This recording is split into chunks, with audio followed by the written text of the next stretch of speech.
It's that time again here at the Blizzard Arena for us to continue to play video games. Welcome to the StarCraft 2 World Championship Series. I'm Nathanius, joined by Fear Dragon. It's good to see you, Ravi. It's good to see you, Nate. How are you doing? I'm great. How you been? I'm doing okay. I'm a little sad because we just ordered drinks for like coffee and stuff, and I ordered my drink wrong, so can't drink it anymore. So a little sad about that. But you know what makes me excited, Nate? It's this Terran versus Zerg, because this is a fun story. Now I think a lot of people will look at these two guys, they'll say like Reynor and souL. Well, doesn't Reynor just win 3-0? Isn't this just gonna be like a 20-minute series or something? It's like, you know what? Here's the one little caveat I'd say. Reynor looked a little bit, I mean, he didn't look like traditional Reynor, crazy good player GSL versus the world. He's been traveling a little bit, and I think that souL, he's basically just trying to overcome like this curse right now. Are you saying Reynor's washed up at 16 years old? He's 17 now, isn't he? I have no idea what you're talking about. That's insane for your dragon. I still give Reynor a lot of favoritism here. I still think it's probably going to be Reynor 3-1, but I have like this little bit of hope for souL right now. I have this little bit of feeling that I think souL could make some magic happen. Okay. Katz was telling us that souL can only win if he has 9 orbital commands. Yeah, apparently that is straight out of souL's mouth, that he believes that Terran is an unplayable race until you get 9 command centers. I mean, when you have 9 command centers, you can kind of infinitely scan, so he's not wrong. He's not wrong. He's in the top left here. Welcome to King's Cove for the start of our 3rd best of 5. In the red, he is the Terran player. He is souL.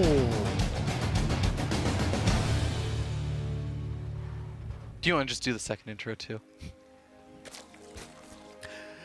He faces off against the young Italian champion. In the southeast, the blue Zerg player. He's Reynor.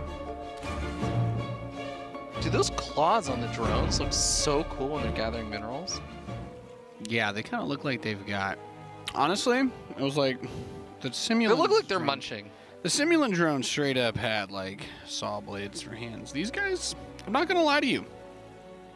I get Crab Rave vibes off of these drones. I feel like I'm watching Winter Stream. Rave? Yeah. Yeah. Oh, Lord. These guys could dance. These guys could dance. You know what I'm saying? I believe it. You know, I have to do you think crabs are more efficient for mining minerals? Do you think crab claws? Honestly, I don't think so. I would... Okay, well, here's the thing. If you could cut the minerals with 1 crab claw slice, yes. But they aren't doing that. They're like... You can see that they're moving their little crab claws back to their mouths. It's like they're holding the minerals in their mouth for a bit. It does look like they're eating them, and they do hold them in their mouth. That's like little... Wait a second, hold on. If you look really closely at where they're mining, it looks like they're like spouting up the creep. There's like the little dirt that comes up or something. Well, mining's not mining is a dirty job. It is a dragon. Is that dirt or creep though? Is that dirt or creep? I think that animation happens even if they're off creep. So I just think that sometimes you can't mine that easily. That's why we gotta, you know, just imagine if we could just build something over the minerals that just harness their energy without causing so much pollution. There's an upgrade for that in the campaigns. Not for mineral mining, Fear Dragon. Not for minerals. Not for minerals. That I think. Yeah, I guess that would be a little too much. Well, maybe you could just create some sort of autonomous drone that maybe lasts for a certain period of time that can go mine. Yeah, but it will still be an alpha stage after 10 years. All right, we do have the Reaper opening over here, so souL gonna try and get some basic scouting information. Again, Reynor is one of those players that he's mixed in some kind of aggressive openings. He's got a really strong late game. It's not exactly like there's just one period of time in the game where you're like, well, Reynor, you do this one little build at this time, and you hit this little timing, and then you just beat him like that. No, it's actually not like that. souL's got to come up with some of his own answers here. You ever think about that, Fear Dragon? Imagine that you design something, you're like, you know what, this bad boy is going to pull minerals fast, all right? Okay. But then over 10 years, you only find ways to make the design worse. Like, now it mines slower. So it's Facebook? It doesn't last. Sorry, just kidding. Yeah. I apologize to my friends on Facebook. You know what? You know what they say. All the old grandfathers of Terran still think mules are good, so it does make a lot of sense. Denies the first creep tumor. Almost Not gets bad. The next one. Yeah, and doing a good job of keeping that good old Reaper alive. And when the Hellions finally are making their way across the map, which he's only making one of right now. Battle cruiser. Do it. Do it. Okay, so there's the next set of Hellions. Here we go. That explains it. Saving up minerals for those for that fusion core, so you can battle cruiser harass. So Nate, I heard that the battle cruiser got buffed, but it got buffed without being touched. How did that happen versus Zerg, Nate? Dude, infested Terrans suck versus BCs now. Like, they still work, but you could no longer. We will never see a game like the end of that Hero Marine game ever again. I did the math.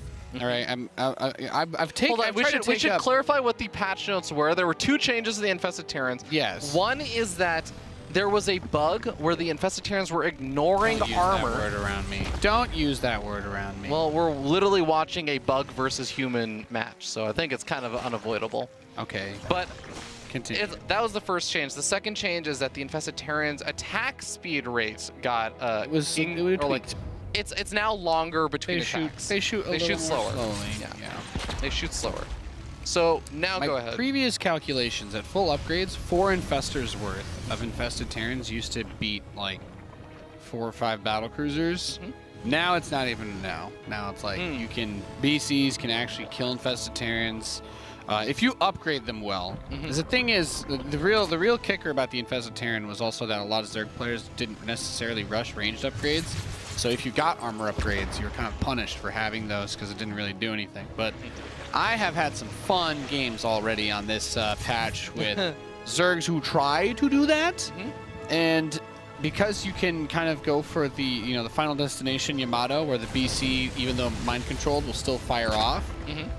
If the Zerg player relies way too heavily on infestors and then they try to infest a Terran and bomb you, oh yeah, stuff like planetary fortresses are good against them again now. So there is a whole new world out there. And I believe it. We got that cutie patootie battle cruiser teleporting in. Doing little bits and pieces of damage, finding 6 workers. Oh, there's the patented Reynor Ling run-bys that do manage to find their way in. Somebody watched Nathanius versus Cats. I'm sure that's where Reynor got the idea to do a run. Oh, of course, of course. All right, Fear Dragon. Now, as a fellow lore master, I have to ask you, since we've managed to get 2 seconds of downtime. Hit me. There's no bridge between the front and the back of the battlecruiser. It's just the laser battery. They trimmed it down. Nobody can get from the front to the back. What is in the front? What happens there? The guns aren't in the front. The Yamato's not in the front. My belief is that there is a small, very narrow little path. He just threw down a mule to repair the battlecruiser. Well, he watches Nathanius' stream. Yes, of course he does. There you go. Okay. But my belief is that there is a small little passageway, but just like in the movies, there is that moment where the battlecruiser has something horrible go wrong on that side, and they have to send someone through, and it seems like it's not going to work, and they say, well, someone has to stay behind to save this and to repair it. I'll close the doors off, and they sacrifice themselves. Yo, eat the other BC there. If you kill the Spire. No. There you go. I was going to say, if you kill the Spire here. Oh, yeah, because you were saying if you Yamato the Spire and the battlecruiser teleports in right when it starts, the Spire will not finish, right? Yeah. He's still fine. I think that BC is in some danger, but if it flies straight back, he should be able to get home unless it's mutas, but even then mutas are still really slow at killing BCs. This has been a good start for souL though, right? Yeah, no, this is great. I mean, he's got his 3rd base set up. Worker count looks good. And the thing is with mech, there's never an opportunity to win a game with mech until you're maxed. So for all the fancy complimenting that I could say, there's still a long way to go. We got a lot of game left, as they say, and we'll be saying tonight. And this is not the newer, is it even new anymore? This is not the battle mech. This is the old school, let's get up a lot of tanks, let's get up some Hellions, and the battlecruisers, of course, added in as well. So I think your biggest, slower. Yeah, and I like it, because here's the thing. Your biggest fear when you go battlecruisers is not what's in the air. It's being drowned in blood by a type of Zerg player that will just slam down the roach key and say, look, man, I don't think you're going to have a whole lot on the ground. I'm going to try and overwhelm you. Because as long as you can stall the game out, like BCs are going to be good at neutralizing the units that are good against your tanks. You can, you know, single target down with Yamato onto Broodlords. If you get enough BCs to kill all the Corruptors, or they don't have enough Corruptors, then the Battlecruisers themselves can just kill everything. It's some great upgrade usage as well. He's getting the reinforced plating, getting that building armor / Neo Steel. Oh yeah, the merging of those two upgrades. It is useful. Hellions not finding too much damage so far. They get a shot off on the drones, but don't actually kill any just yet. But still, just getting some scouting information. And Infestation Pit finishes up. That's going to allow that Hive tech to get started up there for Reynor. Maybe start adding on some of those. Do you bother adding on the Vipers, or do you just go straight into Infestors? No, Vipers are really important. So this doesn't get a whole lot of discussion, but if you have Vipers with your Corruptors, Abduct cancels Yamato. If you abduct 3 BCs, I mean, you can kill them mid-abduct if you focus fire properly. Like, they won't be able to teleport. You should wait until BC's at half health if you think you're going to try and, like, finish it with an abduct.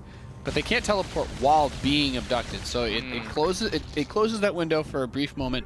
But if they're all firing up to Yamato, you can cancel them like that. So I don't think it's ever a bad call. But in this situation, you're just going to start to trade out. Wow, okay, this skin on the Corruptor skin, this war chest, that looks really sexy. That does look really, really cool. I like that one. They got little booster packs on them. Oh my god, that's amazing. Well, they had to find an in-game explanation for how fast they are somehow. Notice how you don't need an upgrade. Ooh, speaking of speedy, we got some Blue Flame Hellions over here darting on into that base, roasting and toasting 8 more drones, but Reynor's still got 85, so I think he's going to be feeling okay. He's still actually added on 4 more, so he's going up to 89. Just one shy of the Sheth 90. All right, so Infestors are going to come out. Now, fungal growth is still big. helpful, right? Fungal is big for, and teleport is still great if you, I was talking to Katz about this earlier. I think, so there's this whole, God, I need to find a better, like, I swear there's $1 million catchphrase here. But, so think about it this way. You can start to Yamato and Infestor, right? You assume you scan. Infestor Neural Parasite's your battlecruiser. Your battlecruiser will still Yamato and likely kill the Infestor, or if he doesn't target the Infestor, then you're going to have control of it. But in that brief moment, while the Yamato is traveling from the BC to the Infestor that's controlling it, you can tell that battlecruiser to teleport anywhere. And whatever you put in that battlecruiser's teleprompter, it will teleport anywhere. So you can still have it go into a Spore Forest, or just burn the cooldown and stay in the same place so that your Corruptors can try to get it. And for that reason alone, Neural Parasite is still really, really, really important, because you cannot cancel that last command that the Zerg is going to give your battlecruiser before the Yamato connects. So they can still burn all of your teleports. So we'll see if that ends up being the case. God, those BCs look sexy. He's building 3 at a time. And look at that, he's even getting armor upgrades for the ghosts he's going to be moving into. This is some year 3000 play. Katz was telling me that this series was going to be extremely long because souL doesn't play short games. He doesn't play mid-long size games. He only plays long games. We already established he steals my strategies. How many command centers has he got so far, Nate? I don't think we're at 9. We're at 2 planetaries. He has 6 orbitals. Actually, he's almost at the 9 orbital. Wait, no, Nate, he's going to 10. He has 2 command centers. He's going beyond the 9. But he's going to lose a planetary, which brings him to 9. Planetaries aren't orbitals, though. Ah, that's true. Did he say 9 orbitals or 9 command centers? 9 orbitals. Okay. Scans all day. Scans all day. He's dropping meals, getting paid. Well, he's starting up another command center. Get the shockwave upgrade. That upgrade is so sick, by the way. I mean, it didn't magically win everything for Hero Marine, but oh my God. I digress. He's adding on 5 command centers. 6 command centers, Nate. Quantum physics forbids this. Oh my God, he's literally drawing them in a line too, so they're gonna create some sort of Hadron Collider. He's gonna try and lob particles of like mules at his opponent. This is, all right. souL, what have you been doing lately? God, this army looks so good. That Cyclone skin is beautiful. That is a pretty cool Cyclone skin. It feels like they They pulled that Cyclone out of Tron. I don't know. It's got that yellow cockpit kind of thing going on. I can see Ryan Gosling stepping out of that Cyclone. I'm just saying. I'm just saying. What was Ryan Gosling in? I don't remember him. Future dystopian film? No? Nothing? Nothing? Which one? Which future dystopian film? How long have these sea shanks, by the way, have been on the minimap down here in this bottom left-hand corner for like 2 minutes now? Hashtag just chilling. Yeah. This is perfect though, Got a because little- I think with this upgrade for the Ghosts and the change to the Infestor, legit is so much easier to hit those Infestors, and you can hit so many more of them when you do hit them. The Ghost Battlecruiser might be, dare I say it, Oh my god. the future. And this is exactly how you do it. Oh! Just teleport out. Yeet, yite, yo, yeet, Oh my yout. god, that's so beautiful. I love that. That's If only you great. had found the Greater Spire, this game would have gotten really funny. Oh, yeah. The Greater Spire is finishing up somewhere else This many safely. but- ghosts. This many ghosts. Okay, good spotting there from Reynor. He's faced off against some of these nuke memes before. For all you fans of horror films out there, the new Ghost skin also does a great impression of the lady in the painting from the movie It. Wait, does Like, it you have a use the different dance it command has on different voice lines? It's currently Or- set to the oh, wireframe of the original Ghost model. It Oh, doesn't. yes. It doesn't play very well with the animation. I did see that. I did see that image. Yeah. So if the pretty lady in the painting horrified you, send your friends this. Trust me, they'll love it. Well, I did hear the landing in the painting was also a ghost. Yeah. But I'm taking you very seriously No, right now. I Okay. appreciate it. I'm always serious when I lay out my Ooh, puns. look at that. That's a nice That's spot a for that cheeky ghost. That ghost should not be there. Yeah, it's outside of the spore crawler range there, and Reynor has just realized it. He's maybe gonna lose 2 drones there. There we go. All right, Fear Dragon. I'm gonna 300 IQ big brain you. Are you ready for this? Okay, hit me. Okay. You know that the Ghost Tactical Strike, the tactical nuke, can only be seen if you can see where the nuke's dot is being put, right? Yes. Did you know you can you put put that it in nuke the- dot in like Off the terrain? Yeah. Yeah. You can put it behind the cliff on Yeah. some of the maps that have the thing right there, Mm-hmm. and it'll appear at the bottom. Yeah, I know. I recently found that out firsthand. That's why if you want to nuke a Zerg base or a Protoss base, putting it as close to top center middle of the town hall is the best, because you can sometimes get it behind like a little tentacle. Teleport!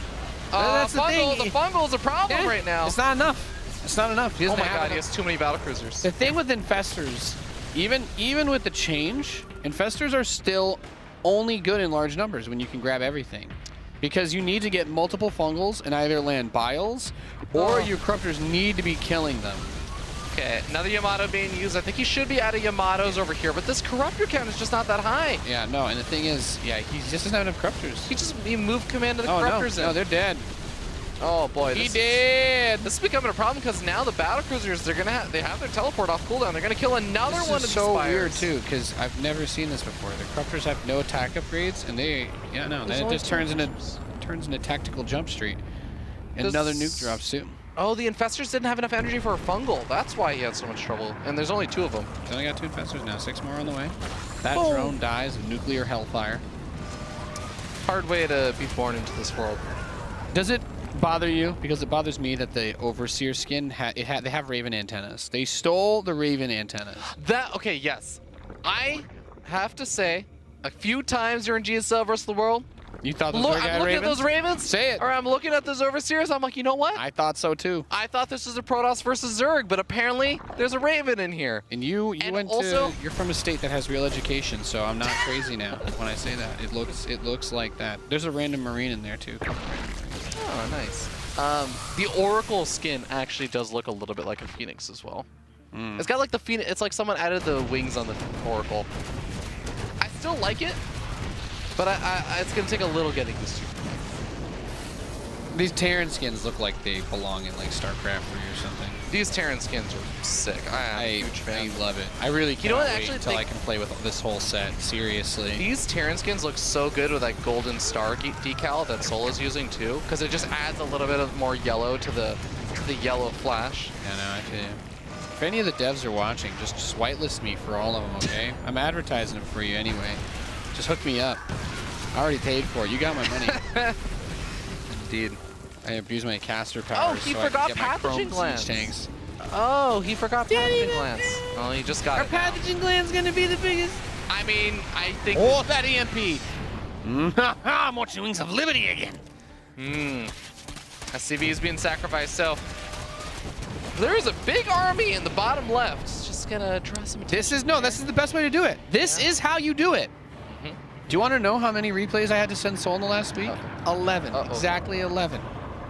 Uh-oh. Goodbye, Spore Crawler. Where are the infestors? You just force the Zerg to engage somewhere the infestors aren't. Yamato, TP out. Easy. And this is why he needs so many command centers, Nate, so he can constantly scan and see when the infestors are coming. You want to know what the next step is? Because he's already done he's already stolen all my moves. Orbitals. He's got to drop the Mule Hammer in the enemy base and mine out their minerals. That, okay. Oh! Got him! Air horn production. Nice job. That was beautiful. All right, so I do want to quickly Still note 5K, that 5K. yeah, I know souL has been very far behind in the bank for pretty much the entirety of this game. That's true. But that comes with the style, right? His army. Look at army value. This is the most expensive army you can build in StarCraft. If we look, it's just the regular old A-tab at some point, awesome sauce. His army is worth more. This is not a conversation we normally get to have, but the Terran has a more expensive army. It's not all Marines and Marauders versus Ultralists and Vipers. It's battle cruisers. They're 400 minerals, 300 gas, and ghosts. And those are the two most expensive units you can build in StarCraft. So the bank is not as big, but the army is worth more. And on paper, it's just better. Because on the last patch, you would say if Zerg can force a fight and drop 50 infested Terrans, they'll kill all the air units instantly. But now they won't. Now the Zerg player has to try and do some chipping away, either try to get like a Nidus inside of one of the bases, or you got to put some spotters out, right? Because these battle cruisers are just going to keep going around the outside. Like we're in an old rap video for the rest of this game. And that's the best way to do it. You're just going to constantly try to backstab. You're going to force all those corruptors to go back towards you. You're going to go, boom, and you're just going to blow everything to pieces and teleport out. All right, so Reynor's been able to take out that top right-hand base, but there are plenty of orbitals to replace that. Reynor's going to try and continue the fight, and the battle cruisers are on the bottom left-hand side of the map, so they're not here to defend, but they may also be able to get some good damage done themselves. Another planetary goes down. Command center does get delayed/canceled. Investors are here. He has to teleport out. But see, this is the other nice part, is the corruptors are there, right? So you teleport back, and guess what? Suddenly the battle cruisers they're showing up, and they brought the good stuff to the party for the ghosts back at home, right? I'm with you on that, but I do think trading out 2 bases is not worth the damage that you get to trade it out for, right? You say that now, but that Zerg bank is starting to get chewed through a little bit. And it's gonna sound dumb, but oh God, is he actually building 13 SCVs at once? Never mind, take it all back. You don't need more SCVs! Oh my God, he is!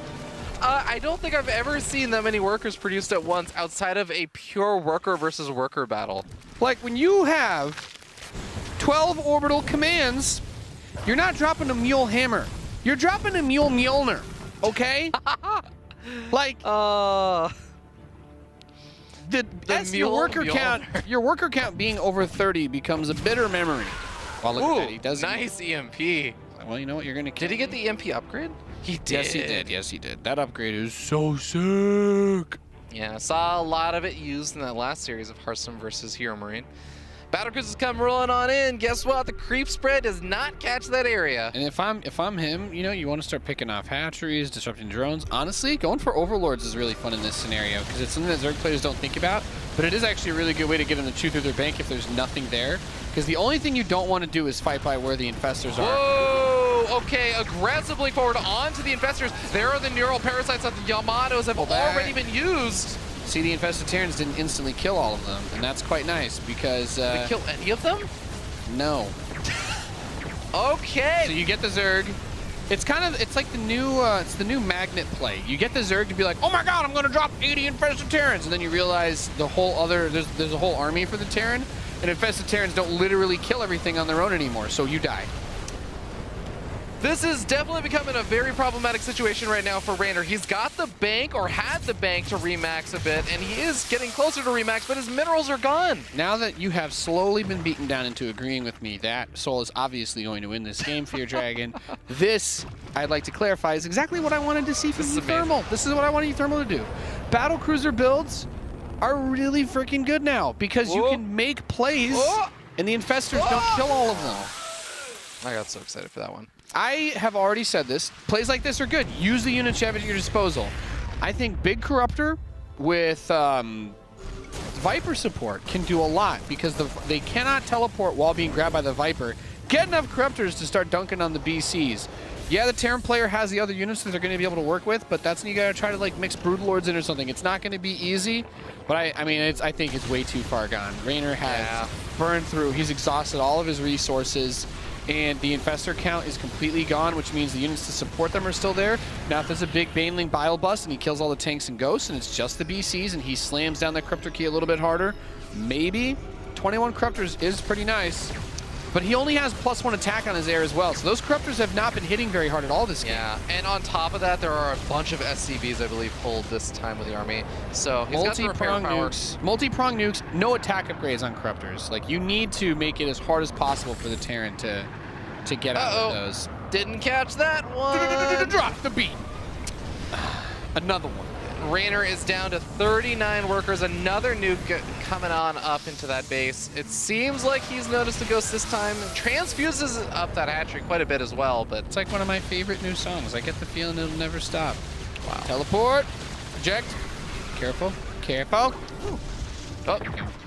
That's a short-range teleport. And the thing is, the ghost can just, oh my god, they rip the Corruptors to pieces. Yeah. I think now, with how low health they are, the infestors aren't enough. He could there's a window here for him to attack. I don't think you want to go for it because the thing is, actually not having tactical jump helps you in this scenario because then your Zerg opponent can't try to throw you, into the abyss. Although there's no spore field, so that also doesn't matter. He doesn't even have enough infestors to do like tactical jump on more than half of them. No, that's the thing is, I don't even get enough to mind control all of them. Now 10 more coming out is going to change things a little bit. Dude, I would yeet these ghosts into the infestors instead of going for nukes at this point though.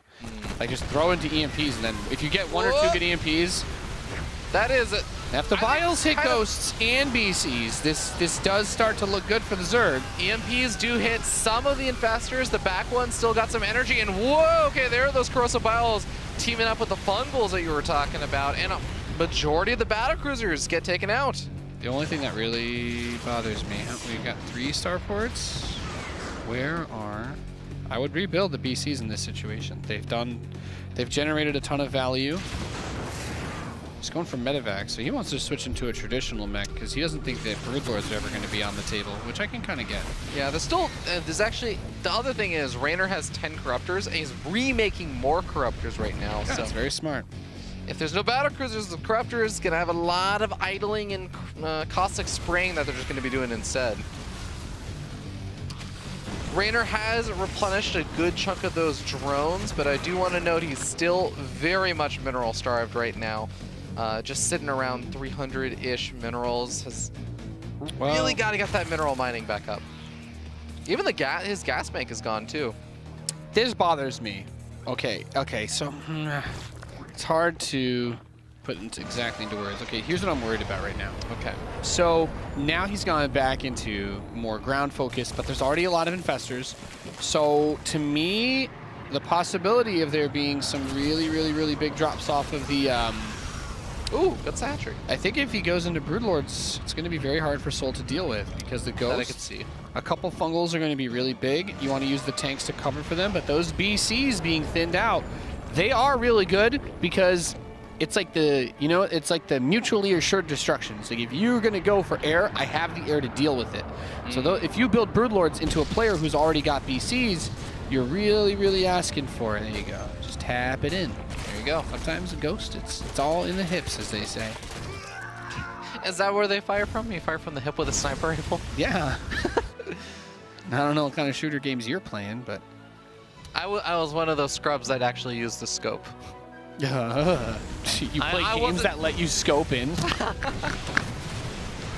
Reynor's been able to deny this top right-hand base so many times, but looks like this time he is going to get pushed back before he can really snipe off that command center. Well, this army is still decent until Broodlords come out. So, and he did just get the sickest EMP in the history of EMP. All of the infestors are out of energy. This is where souL just goes for it, right? This is where if you had a ton of BCs, you could do something. He's starting up 1.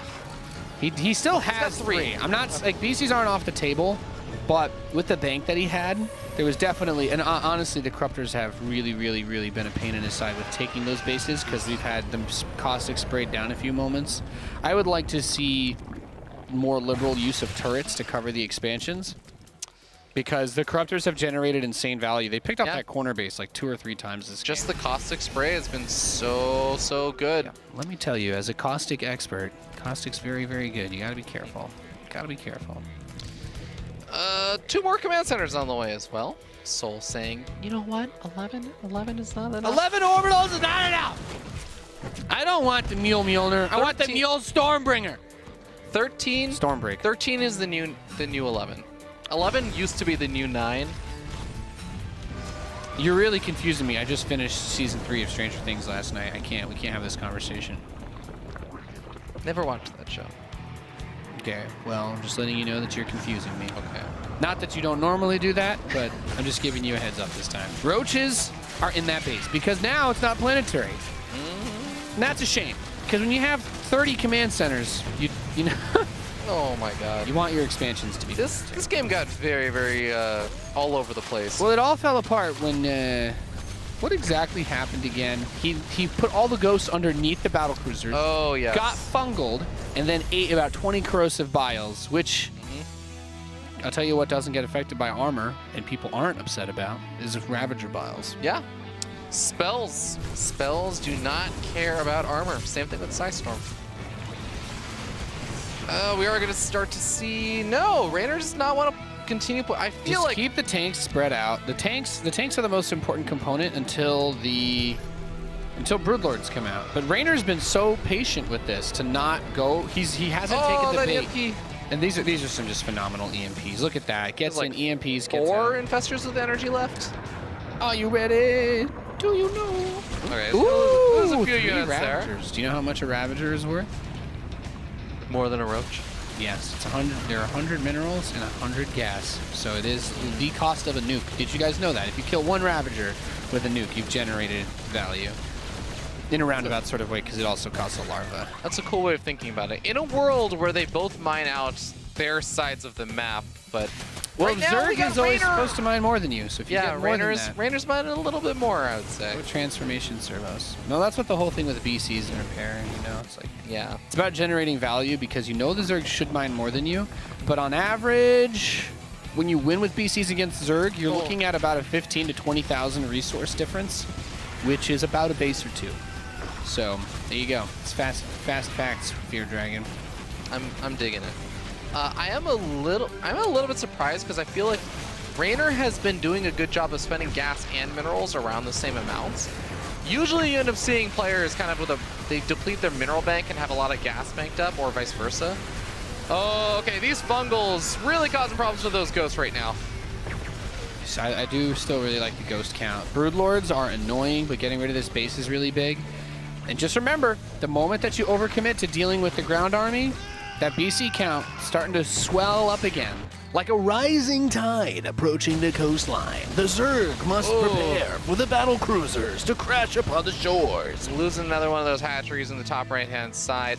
The battle cruisers are still continuing their way on south, and I don't think there's anything really there to greet them. I would go for the entire army's hive. to the left. I would just click towards the hive. I would Yamato Overlords. The most important thing that you do is make sure you don't lose. Whoa, the those EMPs! Absolutely yeah. annihilating and the then you energy. step through the Bifrost and come home to kill everything. Okay, we have a lot of Infestitarians being thrown out, but as we mentioned before, Infestitarians did get that nerf, but seems like the Corruptors are in high enough numbers to handle this. The Corruptor count's really good, but this is where you want to bring the ghosts. There you go. Whoop. There you go. G G to the E to the G, baby. souL taking the first game. I could watch 3 games of that. It's really good. I hope that we get lunch and dinner if we go through 3 games of that. I would like a chicken parm hoagie. That sounds really good. I like that. Extra meat, light on the provolone, and mozzarella, excuse me. And A hoagie is a sandwich, right? yes. What? I don't know. Do you not know English? I don't eat hoagies, so how am I supposed to know that? Do you Those call are these eyes what do you of call what judgment. do you call soda? What? It's called soda. Okay. Oof. All right. Aren't you the one who would be more likely to call it pop or something because you're on the East No. Coast? Also, the people from the South call it pop, or the middle. I don't know. Flyover states. That place Superman landed. It's like soda, pop, and some people just call everything Coke, right? Yeah, no, there's like a Kleenex. It goes all the way. You gotta be careful about that, man. You gotta be careful. Never trust someone that calls it pop. You know, if too many people refer to attacking in large groups as Zerg Rush, you don't want that to go into public domain. You know what I mean? No, that's ours. That's ours. That's ours. Cyber Forest. How is this map for turtling up? It's the worst. It's not good. That third base, whichever one you take, is going to be exposed. So as Terran, you definitely want to get some damage done. And guess what? Guess what's really good at doing damage pretty sustainably? And this map promotes. Is it a fusion core and a battlecruiser? Yeah. Yes, it is. The bruiser of cattle, as it were. So at this point, I'm pretty convinced that Reynor knows what's going to be hitting him. If I was souL, I would do this every game. It is very good. I think that's what he's going to do. Biggest points about this type of style. First of all, there are ways to open very safely with this. You can do a standard battlecruiser rush and get a siege tank out with it. It does time out. If you really wanted to, you can time it out in a way. What do you cut? You don't have to cut anything. Oh. Yeah, you can squeeze it out, and you can get one. I like to do that a lot versus people who try to do those early attacks. But the biggest, most important thing is that the battlecruiser itself gives you a natural counter to fast muted play. Battlecruiser has the DPS to bring down a building Nidus Worm. It does. Also, it's going to be really sturdy and good for repair as a general defense against anything. We're just waiting for them to start this game. We get it, Nate. You like battle cruisers. No, I'm just saying the reason why it's popular is it's a Swiss Army knife opener. If you open Liberator and they go Muta, you're behind. You do some sort of weird Hellbat attack and they have any sort of defense for it, you don't have anything to respond to like a counter Nidus, counter Mutas. Yeah. So it's extremely versatile. I know you're just describing what the battlecruiser build is, but the way you're describing it, I feel like you're a car salesman. It's like, look, no, don't talk to me. No. Get 3,000 I'm miles. not a car salesman. Okay, the battlecruiser is my son, and he's the MVP on the school's basketball team. All right, that's okay. what I'm talking about. All right, so you're like LeBron building up your son. Did you? They compared Nathanius to LeBron. You know what? Oof. You know that's. I'm just gonna when you're say on your thank you. box, you just seem I'm so just gonna tall. I couldn't. Just thank you for taking me down a peg. All right, so it's Mr. Hang on, I gotta pull this up. That Overlord. All right, it's blue this game, but I want everyone to imagine in their hearts that Overlord is red right now. A couple people did tweet me. Lord Zed from Power Rangers, the Overlord skin. I was like, we're not looking at an Overlord, Nate. No, I'm following. I know you're following an Overlord. I know. It's okay. Our poor observer is like, dudes, nothing's happening in the game yet, all right? I don't have to go clicking on random garbage for you. Awesome Sauce is sipping on his... He got like the most complicated drink from Starbucks. He drinks complicated coffees. It was like a double chocolate mocha almond fudge cappuccino frappuccino mocha almond. You know that's only latte. legal to consume in California. Fascinatingly enough, if you order that in Texas, they take you straight to prison. Oh, really? Be careful. Yeah. That's. They have pumpkin spice lattes in Texas. Well, obviously they have all the basic stuff everywhere. Okay. Cyber Forest, I hate this map. Why? Playing Terran versus Zerg on this map is frustrating because a Zerg player who wants to try and do a brawler style, it's not bad for the Swarm Host shenanigans. If you don't get momentum with BCs early on, assuming that he goes for that again, it gets really, really hard because battlecruisers are actually very good at defending against those types of plays. But just that low ground third is very exposed, a lot of different angles to hit it on, and if you do get pushed back, the rush distance is not long. The bases are reasonably close together, but It's not so much that it's bad as I'll say, like, it's way easier to play this style on the map that we just saw, right? Like, I think it goes without saying King's Cove is probably the best Terran map in the pool, in this pool. That's my opinion. Okay. I'll trust you on that. A lot of the people that were like digging into numbers, because people like to get. There are a lot of discussions about matchups and balance, and I think a lot of the stats for King's Cove came up pretty even. It's very good. King's Cove is a very good map. Solid map. Cyber Forest is just really hard because if your opponent if you try to take your third too fast, and you don't have good coverage, like you can spread out and hit from multiple angles, right? Yeah. And it's low ground, so just the layout between that natural and the third base, that little dip in not just this matchup, but like a lot of the matchups, it's caused problems. I would also like to say, because I know a bunch, I would bet my life everybody in chat started saying this after I said that. Yes, the high ground is good for tank pushes from Terran as well, which is why a lot of Zerg players will clear out their own rocks pretty early on, depending on which third that they want to get, or they take the other third, which is still susceptible to tank push. I just don't think that we're going to see Bio out of souL, because Reynor is too good at the video game, and you shouldn't play Bio against him. I genuinely believe this mech style, focusing on battle cruisers, is the best. But thankfully, I was able to curse us, and he immediately researched his stim after that. Oh boy, I did not see that coming. I really thought this was going to be mech every single game. I'm going to tell you what, I think he's going to win every game of mech he plays in this series, and I think he's going to lose every game of Bio. That's my prediction, because I'm never going to forget about this. So here's talking to Roddy about Reynor being so cheerful about opponents playing Bio. Yeah, my stance is I wouldn't have hated, I wouldn't have been a huge fan, but I wouldn't have hated if he did it in like game 3 if he was up 2-0. But being up 1-0, I feel like souL, you're the underdog here. Take your 1-0 lead and cherish it. Don't play around too much with it. I'm not going to say that Bio is bad, but just think back to the souL versus Thermal series. It's Reynor. It's Reynor specifically. Like I think back to souL Thermal, and like souL and Reynor do a lot of very similar stuff in regards to the counterattacks and whatnot, and waiting for trying to force you to attack in on them. And when you play that style as Zerg and you get any sort of momentum going, for the Terran, it feels so bad. You're like, okay, I'm just constantly stuck getting slammed by these counters, these run-bys, these Bane hits, you know, the mutas that we saw souL use, and regardless of whether that's Nidus for Reynor or he goes Mutalisks too. And then you're like, well, now I just got to try and push at Marines on creep, and I'm going to die if there's like 40 Banelings, and you know there's always going to be 40 Banelings. But the nice thing about mech against those guys is you take away their biggest weapon, which is the counterattacks, because your army is supposed to be mostly at home until you're ready to do a big push.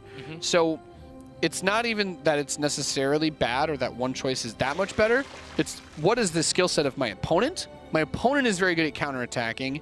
It's kind of like I'm not surprised that a lot of the discussion around the Reynor and souL weakness has been Terran mech, because it is one of the best styles in STARCRAFT that can kind of, you know, give yourself a security blanket against what these players do best, and it's counterattacks. Yeah, you're leaving a lot of those units at home. You're getting up a lot of the planetaries that we saw and everything. So it does situate yourself well for that. We're going to see if souL can still make this work. Really don't want to just paint the picture that it's impossible, but he is an underdog. And that last game, it seemed like he caught Reynor, not just with the whole like dealing with the counterattacks, because I do think he did a good job with that, but just that late game situation, it seemed like Reynor was really struggling to figure out the answer to how to handle those battle cruisers, how to handle those run-bys and the nukes and everything else. Yeah, if I had something be that successful, I'll only say this much, is I guess maybe his goal was to do a really big 2-base push, because Cyber Forest is such a hard base to take that third on. So for that reason alone, I'm okay with this. There's no creep spread over by this expansion, and the Banelings don't have speed, so they should be pretty useless at defending this right now. Just make sure you don't overstim. Wow. That Reaper Grenade knocking the Banelings around, really allowing them to snipe up an extra 3 or 4 of them.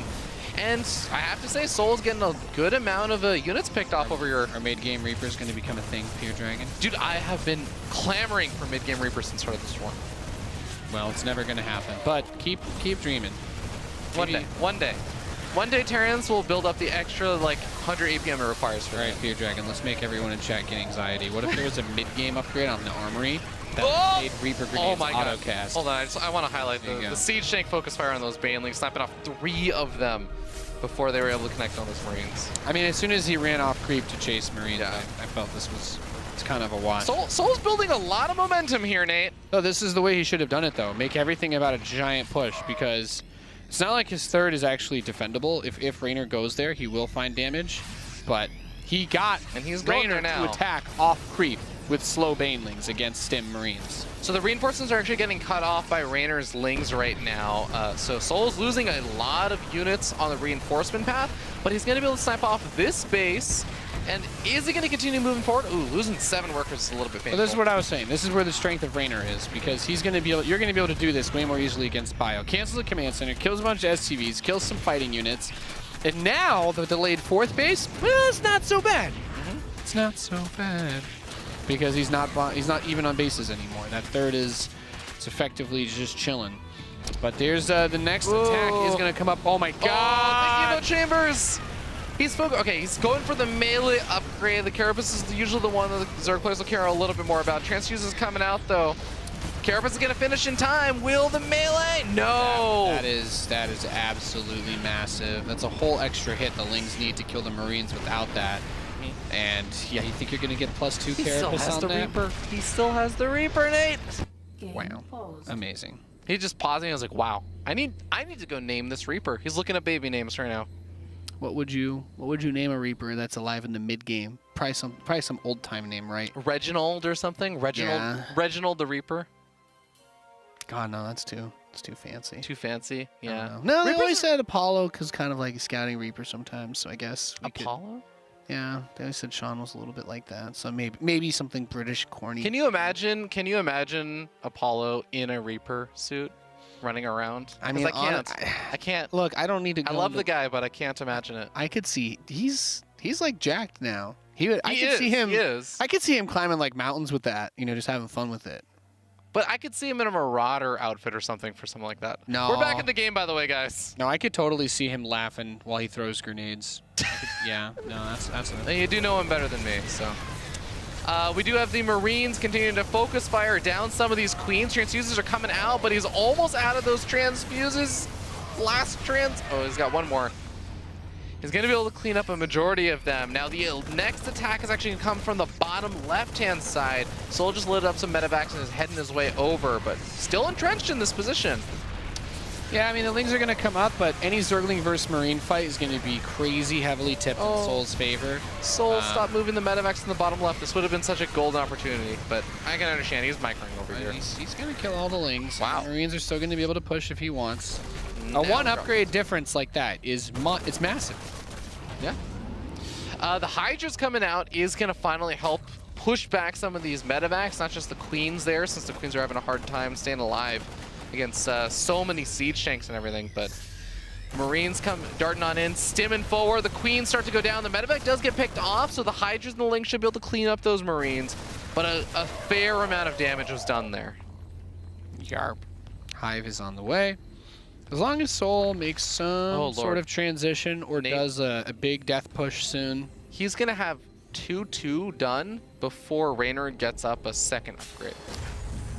Unless he attacks very soon to take advantage of that, I'm not as concerned about it. The fact that he's going to be behind on the melee upgrade no matter what, still, that's probably the most deeply bothering thing. The Banelings and the Hydras help make up for it. Dropping right onto the Hydras. The Hydras do actually focus fire down one of the medevacs.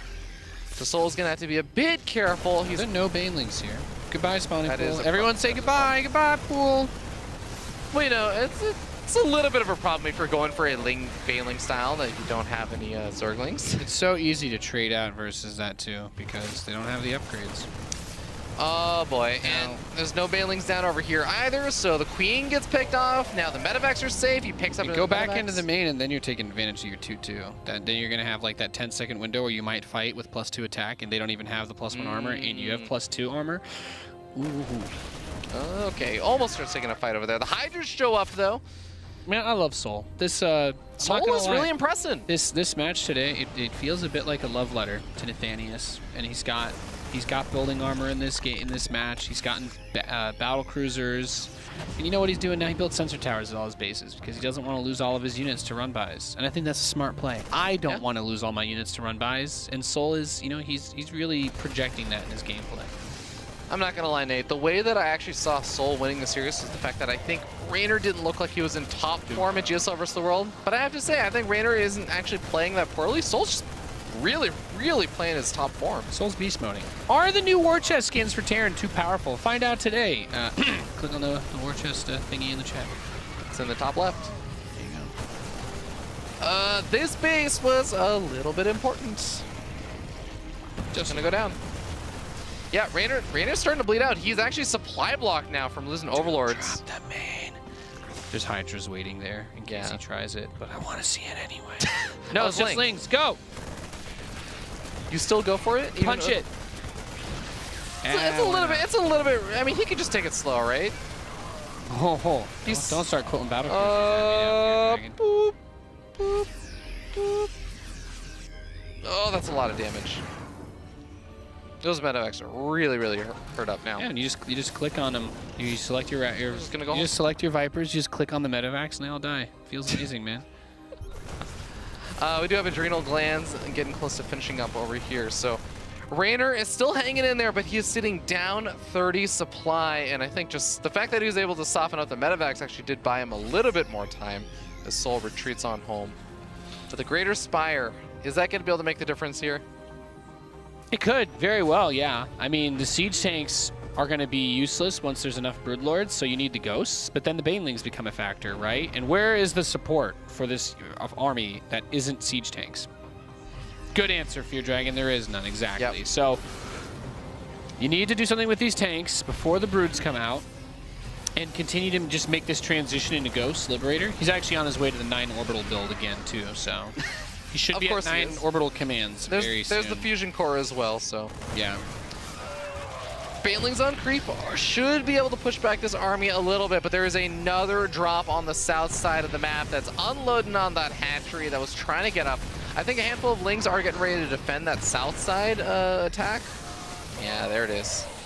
This is it, though. These are the final moments before the Broodlords are going to change the upgrade Marines makeup of this match. So use those tanks, blast this hatch down, because the Broods, they're coming. 5 about to finish. They're literally seconds away from finishing. The Marines are focus firing down the hatchery, but Reynor is sending in the Banelings. He does manage to get out those Broodlords. The Marines are trying to target fire down one of them. He manages to get them. There should still be 4 more with 2 more on the way. Another Broodlord gets sniped off. souL's trading out a lot of Marines for these, though. There's not enough Broodlords just yet. Oh, those blinding clouds. Okay, I think that might allow him to push through. Good Viper usage. Oh, he's going to get all the medevacs, too, there. And he cleaned up the drop on the south side. Oh, no. Okay. You know what? Yeah, like I said, the games with Stem, he's building Vikings. It's going downhill real fast. If there's one thing I've learned about you from these studio broadcasts, Nate. You know what my favorite thing is? I say, hey, can you send me the last WCS VOD where a Zerg player that had anti-air units lost when Terran built like over 10 Vikings? There's none actually. Did you know that statistically Terran players who panic build Vikings as a reaction to Zergs generally lose? The best answer to Broodlords is ghosts. It's ghosts and battle cruisers. Believe it. Or if the Zerg player just doesn't have Corruptors for some reason. There was a game where that happened. I could also see that. Or they just make all Broodlords. Every Corruptor becomes a Broodlord. Yes, because and then the infested Terrans would normally kill them. Yeah. 3 more command centers on the way. So I mean, souL still got. I mean, he's heading up to 9. He's on his way to 9. He's only got 6 orbitals. Yeah. I'm gonna be honest with you. I'm gonna unsub from his Twitch stream if I don't see 9 orbitals in every single game in this best of 5. Okay. Did he even really play a game of StarCraft if he didn't get 9 orbitals? I'm just glad that you understand me, Fear Dragon. I'm just glad that you understand me. Like, I mean, an 8 orbital build. That's basically a cheese. That's basically an all-in. I mean, if you look at me, if you look at what's going on in this game, Reynor looks like he's going for a 5-base Broodlord all-in. Okay. What is the latest gameplay that you've done that's been called an all-in? I'm just gonna say it. I mean, all in can be, doesn't need to, there's no definition of what actually constitutes it. You could make an all-in play on an 8-base split map That's true. scenario. You could pull all of your workers on 8 bases and it'd be an all-in. No, but an equivalent of I don't have a backup plan. Siege tanks unsiege, getting caught. The Banelings chasing down these ghosts that are mostly on their own. The medevac to pick him out. He doesn't have any medevacs on that side, but he keeps most of them alive. They absorb the Baneling hits. This was actually good for him. He finally got rid of all those pesky siege tanks. Now he can build more other units. Fair Advanced enough. ballistics. I'd like to see him build BCs, but I was completely lost my train of thought actually. I'm talking about the all-in idea. Yeah. If I had 15 battle cruisers and I teleported them all onto your main hive, like assuming that I hadn't just won a huge battle, like that could be an all-in type play because I'm doing it not being 100% sure, right? Unless you are, of course, but you can make YOLO plays late game that you would 100% lose if they didn't work, you know. Well, that's it. YOLO's different than saying I win the game on this move or I lose the game on this move, right? That's what all-in is. Yeah. Teleporting your BCs over Corruptor and Fester is saying that. You're like, I think I'm going to do it. Parasitic Bombs coming out and a nice split up on that single Viking. The Vipers are really diving far for this. The Vikings are going to be able to snipe those off. The Banelings now encountering the Planetary Fortress. They are still running forward, though, fearlessly, and they are going to get that Planetary. Yep. Now we have managed to reach that magical situation where there are no Corruptors, so the Vikings are going to kill a Broodlord or two, but they, the rest of the units did their jobs. At the same time, a bunch of drones died somewhere. Where is Soul's? There's Soul supply. I was going to say he's up 30 or so supply, and he's going to be able to right-click down that hive. Yeah. And this command center is going to die. He's about to drop another 10 supply. All those SCVs are going to die. The nukes. The nukes, Mason! What do they mean? Oh, the Liberator's going to make it very difficult for Reynor to try and bust down that ramp. At the same time, it does look like the drops got pushed back. I'm astonished. The Viper control was pretty good. Whoa, He just lost 42 drones in the last minute. Yeah, that's a bit of a problem. I think he also just lost a tech structure. I'm not sure what it was. He lost. See what happens when the map. Did he lose his second spawning pool? Yeah, he lost his spawning pool again. He doesn't have a spawning pool. Shame. Shame. Shame. Shame. All right, so I did get an amazing tweet from someone. They said, I would love to see a ghost nuke a ghost at range who is calling a nuke down, using the ghost as trap. That'd be pretty That's sick. some 5,000 IQ stuff right there. I had to share that with you. I'm a fan. I'm a fan. Yeah. The Nuke orbital, your own ghost. the great orbital wall that has small little holes inside of it, does eventually get pushed back. That's a, you know, this is in some ways it's worse than like Great Wall of China, but in some ways you can relocate this wall. That's kind of better. The Great Wall of China would be a little bit overpowered if it could lift up and move. I'm not gonna lie. Yeah. That's a pretty. Imagine you're just like, I'm gonna retreat the wall. It's a pretty large structure. You know what though? I don't know, man. Because if there's even like, you know, a Zergling in the way, it won't be able to land. That's true. The Great Wall can't land on a single individual. Banelings and the Lings and the Hydra is going to be able to knock down that Planetary. souL pulled back, though, from the south side of the map. He looked like he was geared up to just go for kind of a bit of a trade there, but instead decides to pull back up and says maybe he doesn't really have enough back at home to defend. This game should be over. I mean, it should be. He's really far ahead. souL is in an amazing position right now. And he's continuing to get these nukes. Okay. He's, you know, it's a little bit of a... yeah, he's like, he needs one bad play. If souL screws up and, like, loses half this army once, that'll be nice. But considering that, like, he can't even build Lings because he lost his spawning pool again, you know, stuff like that is definitely getting in his way. Not being able to build Zerglings when your name is Reynor, that's a problem. Yeah, took him a really long time to notice as well. And we're going to see the top right-hand base got canceled. souL is mining from the bottom left-hand base. That's a really... looking up. Oh, God. That hatchery dying on top of the nuke that's coming down at the natural. Reynor's not going to have almost any mining soon. Yeah, no, he's about to make it rain. Throws an EMP. He does actually whiff. Oh, my God. Parasitic Bomb all those Liberators. The Hydras are getting it from the sides. There's still not a great answer without like Ghost. There's really still not a great answer. Three hatcheries, by the way. The Baneling Nest also just died. Goodbye, Baneling Nest. Uh, Another one. Wait, hold on. That hatchery Another that's getting nuked is also going to get very, very low. That queen's trying to kill it. That's funny, queen. You only have +1 attack. I Sorry, think girl. it's in. Oh no, it was barely out of range of the nuke. Well, if that hatchery dies, then Reynor would be down to 2 bases. The Broodlords are. The Broodlords are all Oh. that. Okay, well there's a big attack from souL in the bottom center base, and that's gonna snipe off a hatchery. Reynor now has 1.5 hatcheries. Nice. souL loses the planetary, but I mean he's got fresh mining on the bottom left-hand base. So do you think he's being forced into a 5-base Broodlord all-in now? He is being forced into a 5-base Broodlord all-in against the 10 orbital. Oh! Mom, get the camera! Pop, pop. Wow, look at that. One goes Two for 2 Broodlords. Broodlords. Yeah. Thank you, Not next. a bad trade. Reynor's trying to reestablish the top right-hand base and get some semblance of mining. I want to just watch that mineral tab. It's not going very fast. It's about 5 minerals a second. He's finally got some income, though, so that he's got that going for him, which is nice. He's just, no. The thing is, souL hasn't even been that cost-efficient this game, because I don't think nukes show up in resources loss, but the resource loss is very even. So with the nukes, like, they've traded evenly in terms of resources, so this is not still completely out of hand. But Well, this is not resource efficient, but he's going to keep it alive. it costs a lot to repair a planetary like that. It does. But he keeps it alive, and that's definitely going to be nice. souL doesn't have gas, as weird as this game has begotten. That bottom left-hand base is going to give him gas, though. If he can snipe off, well, actually, he's going to head over to the main base. He's just going to kill the hive. Maybe? Oh, yeah. If he kills that hive, by the way, there's no creep tumors over here. I just want to note that for all that tech. No, that hive. He's got an energy for gone. uses, but yeah, there's no. Yeah, we're saving that from the men with the guns. Those are +3 attack Space Marine Sphere Dragon. If only Zerg buildings could get carapace upgrades. Ooh, nice Baneling connections. If only we had Statelites in ladder. Satellites.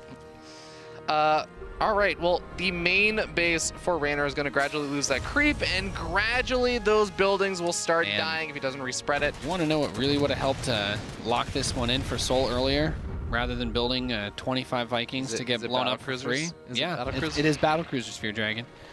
It's Battlecruisers. I'm not wearing hockey pads. He has a lot of medevacs here. Are those all his medevacs? Okay, yeah. That's Well, considering the state of this game, this is where Bio has an advantage against Mech, where squeezing out when you have only minerals and no gas, Marines are still always going to be good units, whereas Hellions suck, but he's not making Marines, though. He's making Vikings. yeah. Oh, man. Well, don't worry. He's also spending some of those minerals to get up a, what is that? Is that the, he's remaking his 10th orbital. The nukes are the MVPs of this game. And down goes another hatch. Another one. Boom. It's a good thing that Reynor has so few resources that he's not larva starved. Well, he's like, you've nuked the base, but there's no money anyway. Nothing was being made in the first place. The bottom center base looks like it's going to have a Ling run by there. So, ooh, catches the planetary before it's finished morphing. You do want to save those Zerglings, Reynor. Yeah. Army does get there in time, though. Man, I'd like to see this. I'd like to see that happen while there's a big assault on like the main. You know what I'm saying? Ooh, he's all the find tech. all the tech. And now Reynor also has to decide if he wants to continue defending this army pushing forward, or if he wants to defend the tech. Spawning pool's going to go down again. But the Greater Spire, he can't rebuild any of the tech. Does he even? He doesn't even have a lair. He can't even respread the creep here with Overlords. So even just the little bits of damage he did to those buildings, like that infestation pit, taking some damage. He can't build Zerglings again. He can't build Corruptors anymore, or Broodlords. Got to keep those alive now. Yeah. He does still have his infestation pit for a little bit longer, and with the lair, I think, now finished, he could start up a hive immediately. But he doesn't really have the gas for it. Would you start up the hive to get a Vipers in this situation? What would you get right now to round out your composition as Reynor? Money. He needs money. What would you spend that money on? If I could get more... I don't know. Actually, it's really, really hard to tell right now. It is really tough. Mobility's a problem for Yeah. him. Okay, well, this, of course, is going to be doing a lot of damage to the tech. We see on the top left-hand side, the bases for souL getting taken out slowly but surely. And Reynor's actually going to try and establish the top center base. Now, Reynor has a very immobile army. By losing all this stuff in the bottom right, all of his stuff is, for the most part, going to be in the top right-hand corner. So this might actually start to benefit him. If he can kind of condense himself into one area against the bio, he can get on top of the production by just defending that top center area. The Broodlords are still like the key unit here. Oh my goodness, he's very... Oh, that Baneling Nest! It's so close. So hard to say what's a good trade and what's a 15 bad hit trade. points. Oh no, not again! Oh, no. Okay, he's gonna notice it. The Ghost does get picked off before it can go to that that Baneling Nest and snipe it off. Holding on by a thread. Yeah. And this army, I feel that the army is better for Reynor, but now he's been bled out enough that there may not be enough to actually deal with that. Good Parasitic bomb. Nice split. The biggest issue is if he yeets himself to the Vipers, he can blow them up. But huge, massive flank coming in with the Banelings to try and crash down everything. If he can get to the Ghost, then it's going to be really, really hard to get snipes off. But a lot of the Ghosts still survive. The Hydras being alive is still really important, though, for to keep the Vikings back too. But Everything all these has to work Vikings, together. these Vikings are annihilating all the Vipers. And now we're going to just see very, very barren Broodlords. This was the final bit of army here for Reynor. So souL goes up 2-0, the underdog, becoming the overdog. Well, I'll tell you what, when a guy who basically has his own brand of Zerglings because of how good he is with them, you know, not everybody gets a sponsorship deal like that. Yeah. When he doesn't have a spawning pool, it's really hard. That's a problem. He didn't notice he lost his second spawning pool for a solid Nope. 2 to 3 minutes, too. Yep. And you're like, okay, I'm going to make Banelings, and let's add some more let's add some more No. I thought they were making. Yeah. No. That's definitely became a problem, but I have got to say, souL really, really impressed me. souL is just playing out of his mind well. He's playing really And I well. want to reemphasize, as he's sitting up 2-0, he's one game away from advancing on the semifinals. He has never, in the past, ever since like WCS Challenger existed, souL has never made round of 4. And round of 4, again, is the big one. Round of 4 is where you get that hotel and flight and everything paid for to Montreal for WCS Fall. And that's the big one for the Europeans here, because that's the one that's not in Europe. That's the one that you actually really want all those costs kind of alleviated a bit. Yeah, come hang out in Montreal. And another wonderful thing that you can come get and hang out with, ladies and gentlemen, are skins in StarCraft. That's right. We already talked to you about this one, but we're going to talk to you about it again. Have you ever wanted an antenna plugged into your head and lost all ability to control yourself because, let's face it, you're too lazy to do anything anyway? Join us with the Kerberos Hydralisk, available in the new season of the War Chest, where your units can be autonomous monsters controlled by you instead of you. Is it Kerberos or Cerberus? Whatever way is wrong to say it is what I'm going for. Oh, okay, then you're getting it correct. Because I'm looking at the name, and I think it's Cerberus. Yeah, it's fun to say Kerberos though. That's okay. There's some people who take that mythology really seriously. You can take after Artosis and mispronounce literally everything. Yeah. All right. Apparently, we need to go to a quick break because that Hydralisk skin was actually too overwhelming for some of our viewers and our players. We'll be right back in a few minutes to talk to you about more StarCraft.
Welcome back, ladies and gentlemen, to the StarCraft 2 World Championship Series.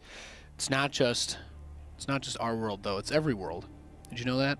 There are no official StarCraft leagues that we know of anywhere else in our galaxy or the rest of the universe. In the entire observable universe, this is the pinnacle StarCraft 2. This is it. We've got the best StarCraft in the universe right here on planet Earth, and we are so glad to have you here. I'm Nathanius, joined by Fear Dragon.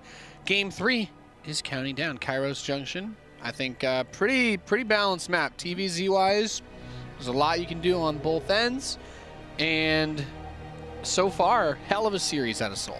Let me ask you something, Nate. Talk to me. We saw the mech in Game 1. We saw the bio in Game 2. I already know the answer to this, but which one looks stronger to you from SouL? Zoom in on the Overlord. Do it. Do it. This right here. That evil Lord Zed or whatever we were talking about. Does it have 4 eyes? Well, when you're a machine, they can put as many cameras on there as they want, I guess. You know, it's like one of those like virtual reality trackers. Well, I don't know, man. If you have ever used some of those Logitech webcams, I feel like those Logitech webcams use a lot of CPU. Well, you know, whether you can get the onboard decoding is a whole other argument to be had. But they do get the job done. I mean, for what they do. They do. Yeah. Yeah, I mean, they are industry standard, so. Oh, okay. So it's going to be a Reaper expand and some variety of. We'll see if he goes like hatch gas pool, or if he builds 4 hatcheries and we find out that cats took over his body or worked into him or something. Yeah, the onus is definitely actually on Reynor at this point to try and change up how these games have been going. What do you feel like has gone wrong for Reynor in this series so far? He's playing against SouL. So I think. But I mean, Reynor was the huge favorite here, right? Okay, let's talk about what Reynor's good at. Counterattacks, Ling Bane playing flanks. Cats said something very interesting when I went during our little break. I went to grab a quick bite of our hot food because it always comes out while you're casting, right? Yeah. So whoever's casting, you're like, I don't want it to go cold. Anyway, I digress. I see Cats, and Cats is like, do you want to mention on air how SouL gets really far ahead and then just builds 10 orbital commands and slows the game down? And I said, that's exactly how you lose. Because the reason why I think SouL is able to take this is because he gets an edge and then slows it down so that he can. SouL is not trying to avoid the late game, is what I'm trying to say. Yeah. He wants to play a long game, but he is also not going like full NA. I'm going to open 3CC with tanks and try to tech up to something while doing nothing against him. He's gonna get there safely. He wants to. No, not even that. He wants to deal damage and then go into the late game with a lead. And we see that there's been a recurring theme in this series, in these games when there's some early fights and whatnot, whether it's the BC poke or it's that big Marine Hellion attack he did on Cyber Forest, but he gets ahead, and then the late game armies from Reynor are always missing something. Because Reynor is not going into the late game rich. He's not walking into the Gucci store with $10 million saying, like, I want it all, you know? He's either got Broodlords or he's got some Vipers, but he never has everything. He doesn't have Broodlords and Infestors and Vipers. He does, you know, he doesn't have Corruptors, right? He's been missing something. And if he had a bit more money last game and he could round out the army that he did have, oh yeah, that's a totally different ending. That goes very completely different. So, and that a lot of it comes down to SouL, like silly, that 4th base. And the one moment that SouL tried to push a little bit too hard, we saw Reynor immediately ransacked his 3rd, right? We saw the 9 SCVs die, the orbital got lifted, mules were killed. So you do need to be careful about how you do it. That's all I'm going to say. But I think that's been the big thing. Don't open the door for the guy who's good at counterattacks and backstabs to counterattack and backstab. He has done a very good job of making sure that does not happen. I just got to do it one more time, and then he gets to move on to the round of 4. People talk about Zerg dominance, but I think especially versus Terran, the recurring theme of all of them. Obviously, some Terrans just, you know, you don't play very well or you just get super outplayed in like a normal engagement-based game. But the biggest recurring theme between like souL and Reynor, if someone was like, what do you always notice about their games? Counterattacks. Yeah. Counterattacks. Lots of Lings on the map. Terran players stepping on creep and immediately getting backstabbed by Lings with Banes. All that good stuff. It's going to be that bio again this game, by the way. So SouL's going to play it out like the last game as opposed to the first one.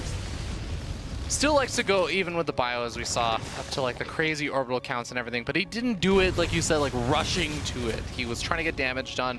He had a more normal-ish opening and then eventually led into that kind of late game situation. I mean, look at this, right? He's taking 3 gas at once, so he got everything done beforehand, and he's going into bio. And this is a bit more of a passive opening, and I don't mind it. I really don't. I think trying to be crazy aggressive against a player like Reynor can be really risky, because you can make the arguments about giving a Zerg too much time, and I'll say this is going to be the weakest opening that he's done so far, because he's not going to have that same number of units hitting the...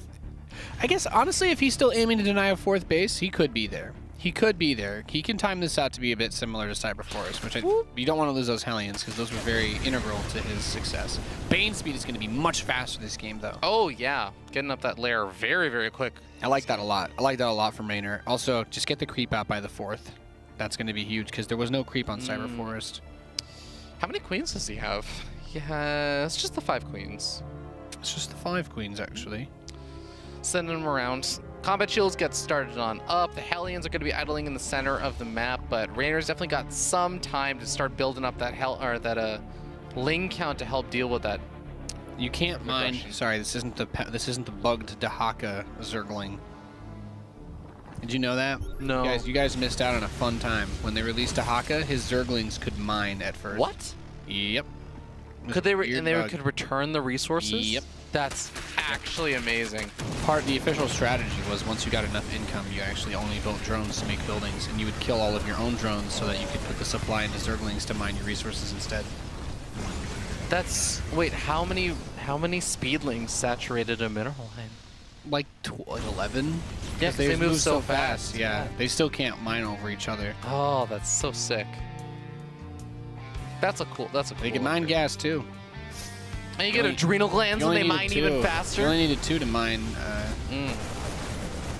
He doesn't have that as an upgrade for your dragon. I expect you to know better. Okay. I haven't played much Dahaka. Woo! Counterattacks. You want to move out on the map? This is where Reynor shines. I was waiting for this. This is really problematic. He is so far out of position now to deal with this. He loses 8 workers, going to lose some supply depots. But Baneling's got to defend over here, and as soon as souL retreats off of creep, Reynor cannot give chase anymore. The Overlord sees that the tank is closing in and is going to siege up again. Does not want to dive on it just yet. Should he pick off those? Is it worth picking off creep tumors here right now? Yes, it is. But not going to have time. And already some stark differences from the last game in that 4th base is not going to get killed. He's not going to trade out against a bunch of slow Banes. Remember, Baneling speed was very slow last game. And things looking way better for Reynor, because not only did he get those worker kills, and souL still has a good SCV count. Like 57 is fine. It's going to take him like maybe 2 or 3 more production cycles to get up his worker count back to 66, which is where you want it to be. Scans and sees the hive is on the way. It's a great thing to spot. Yep. Just need to get the 4th cemented. Now, like as a Terran, you want to get your 4th set up. Maybe do a little bit of Liberator shift click harass, but be careful with sending out your Marines. Be careful with sending out that bio. Because next thing you know, you're going to be flowing a ton of gas, because all you're trying to do is build Marines, and he actually gets supply blocked. Really nasty supply block. Yeah. I just noticed. He was stuck at 117 for a whole 21 seconds there.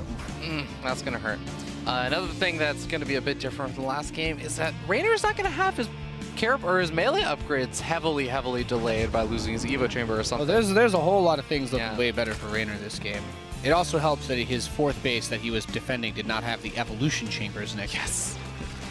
That definitely could have been a problem. But Reynor is looking super strong, and his creep spread has been really on point. This game is already nearly over by the 3rd base of souL. souL is trying to clean up some of this. He's going to actually run into a lot of the army up on that high ground. Focus fires down one of the Banelings, picks up, gets out of there. And we're going to see some Liberators coming on out to try and complement this army a bit earlier than we saw in the last game. It's terrifying, by the way, because the tanks, there's not a ton of them, and they're a little bit spread out, so he could actually try to smash through that depot wall if he really wanted to, but this is what I wanted to see. Yeah, bring them Liberators. Siege it. Okay, you can keep going, that's fine. Nice, sets up in the natural. He's going to be able to snipe off a handful of drones here, as Reynor is a bit late to react. He's busy dealing with all the drops. 7 workers go down. Reynor asks for a pause so he can recollect himself after those terrible, terrible losses. All right, he's ready to go. Okay, he just needed a moment. Yeah. His whole life flashed before his eyes. He was like, Ooh, fun. goal! All right. Game on! Another one of those Liberators behind that low ground up in, close to the main base. Just outside the range of that queen, but guess what? The Marines come to complement it! That's power play. That's the power of teamwork. All right, there's gonna be, that's, yeah.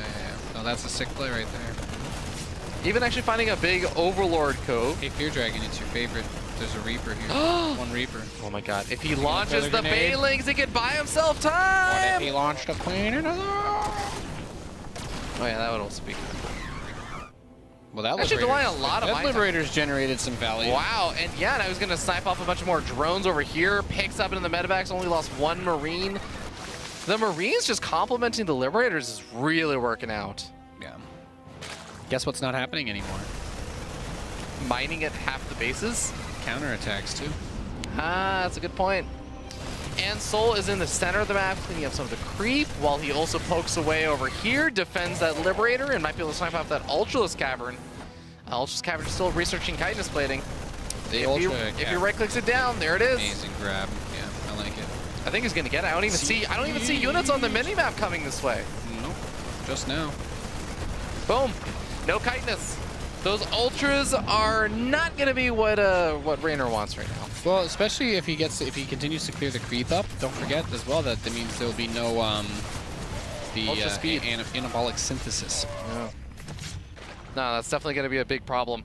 17 workers going down, and suddenly it does seem like souL has really pulled himself back up by his bootstraps and started making a bit of a comeback in this Look game. at this wall too. Beautiful. So you're gonna try to funnel a lot of Lingbane Ultra through some very tight choke points. Baneling still gets on top of a lot of those Marines. The C checks up at the high ground. Yeah, but the Push Marines things will. back. The Oh, Marines the are not Ultras! worried about The Ultras couldn't even make it through. They're dummy thick and they can't fit between buildings. Queens are here to try and transfuse them or something, but none of them even really got involved in the fight. None of them are damaged. It's the way to do it. It's funny because like there's still been really good close trades because neither player has a clear advantage in upgrades or tech or economy even really. Like they both replenished everything. The Liberator's gonna come up and do the pokey again. Yeah. Well, I think Reynor had a solid 30 or 35 army supply lead, but after that last engagement, souL's definitely closed that gap quite a bit. I love this multi-Liberator harass. This is doing a lot. He even sniped off one of the drones that tried to become a spore. This is what it feels Kill like another to warp in queen? 10 charge lots into someone's base. It's a Oh good boy. feeling. It's a good feeling. Now, the Ultras are going to try and counter here. This is a big choke point. This is a big There's choke still point no again. chitinous. The Marines are happy to fight the Ultras if they can Yeah. they can clear the Banes out. Yeah, I mean, forget the Liberators. Yeah, you're right. The Marines are actually okay with maybe taking on those Ultras. 3-3 is also getting closer and closer to finishing. He might actually finish up 3-3 before chitinous. I still think that there's like a moment here where you try to make the end game tech transition. I don't know. I'm just crazy. Nathanius just can't. But get his can shit you up. make that transition if you only have 4 orbitals, Nate? No. No. You can't. Impossible. You need at least 5 more. Just imagine how annoying it would be to throw like bigger airplane with like Liberator range or BCs, honestly. That the Ultras get onto. If there were, yeah, if there were more Liberators, I think it would definitely become problematic because Reynor has nothing to answer that. He's getting up the Spire now, but as of this moment, there is nothing to really answer a lot of air. There is a downside to this much aggression. He's not really that far ahead in resources lost, so as cool as all this harass has looked, he's traded out a lot of resources to make it happen, and that's why he's not sitting on a bank. Yep. Killing a lot of drones, but Reynor has plenty of larva to remake those. He's still up at a solid 75 or so, and I think he's finally looking like he's going to be able to get on the aggressive again. Yep. Maybe. Well, Corruptors are going to come out and start pushing that back, and then souL, he wants to catch him on his back foot. Yeah, he wants to catch him on his back foot where he's trying to build Ghost but doesn't actually have that many yet. Baneling's not going to be wasted on that supply depot wall. And up on the high ground, the Bio's trying to defend the Marauders, soak up a lot of those Baneling hits. The Ultra's going to be able to cleave on through. Running into the natural now. souL in suddenly a bit of pickle here. Is again very spread out. Some ghosts are coming into the fray, but a big double drop on the left-hand side of the map is getting some damage done. Yep, I like this though. He's moved too many of his units out. Like souL just kept taking. He didn't really have like the supply or the income that he wanted, and he just kept throwing his units at Reynor. And then Reynor at some point is like, I have built up enough that I can go for a really big counterattack, and he does. He hits all the bases at once. He clears out a lot. And I mean, everything for souL I think is actually still quite okay, despite everything that we've seen thus far. He's actually not that far behind supply. He's going to be able to snag another Ultra over here. Oh, Oh my god! Fearless SCVs. Could you imagine? It was like, all right, we need 10 of you guys to literally walk through that giant elephant with tusks. Hey, Nate, did that Ultralisk have purple packs of like some liquid on their back? Yeah, well, they've Awesome got. sauce. Can we get a shot? The Ultralisks are indeed plugged in. Yes, they have. Oh my god. Those are like little fusion. Oh, units or something. when they die, they become purple. They're blue right now, but I think because I think it turned purple when he died. I could be wrong. It's possible that it oxidizes in a. Oh, that's actually so Pretty cool. That's less cool. Watching the medevac style like that is not good. It just bothers me because the Ultralisk can't be mind controlled or frenzied. Yet somehow we could plug a, Radio Shack antenna into its back, and all of a sudden, it's, you know what I mean? Well, you have to be susceptible to a psi emitter still. Are they? That just means Yeah. humans are better than aliens, right? Aliens, they can't mind control each other, but we can still mind control them. Well, actually, they can mind control us. Neuroparasite. Yeah, but yeah. Oh, that ghost almost out of energy. It's gonna go for the nuke. Honestly, oh my! I think Oh, humans so do- close. I think the humans just do it out of politeness at this point. The other 7,000 people on the battlecruiser are like, well, if the captain's gone senile, we should just let him do it. That ghost survived long enough to throw. Wow. He did. The Ultra was attacking it for a while. I guess it got move commanded somewhere. And the SF2 is an insidious killer, ladies and gentlemen. Mmm. The for Marauder drop. souL gonna find a fresh base over here. Doesn't decide to go after it. Big attack comes in from Reynor over on the south side of the map. Finds the mass swell of orbitals that have just recently finished up. Now, want to note, it's only 6 right now. It's not quite up to 9. No, and if he loses this game, we will make a note that he did not have 9 orbitals. But that's where the entirety of the plan fell apart. Yep. Not having a 9. Yep.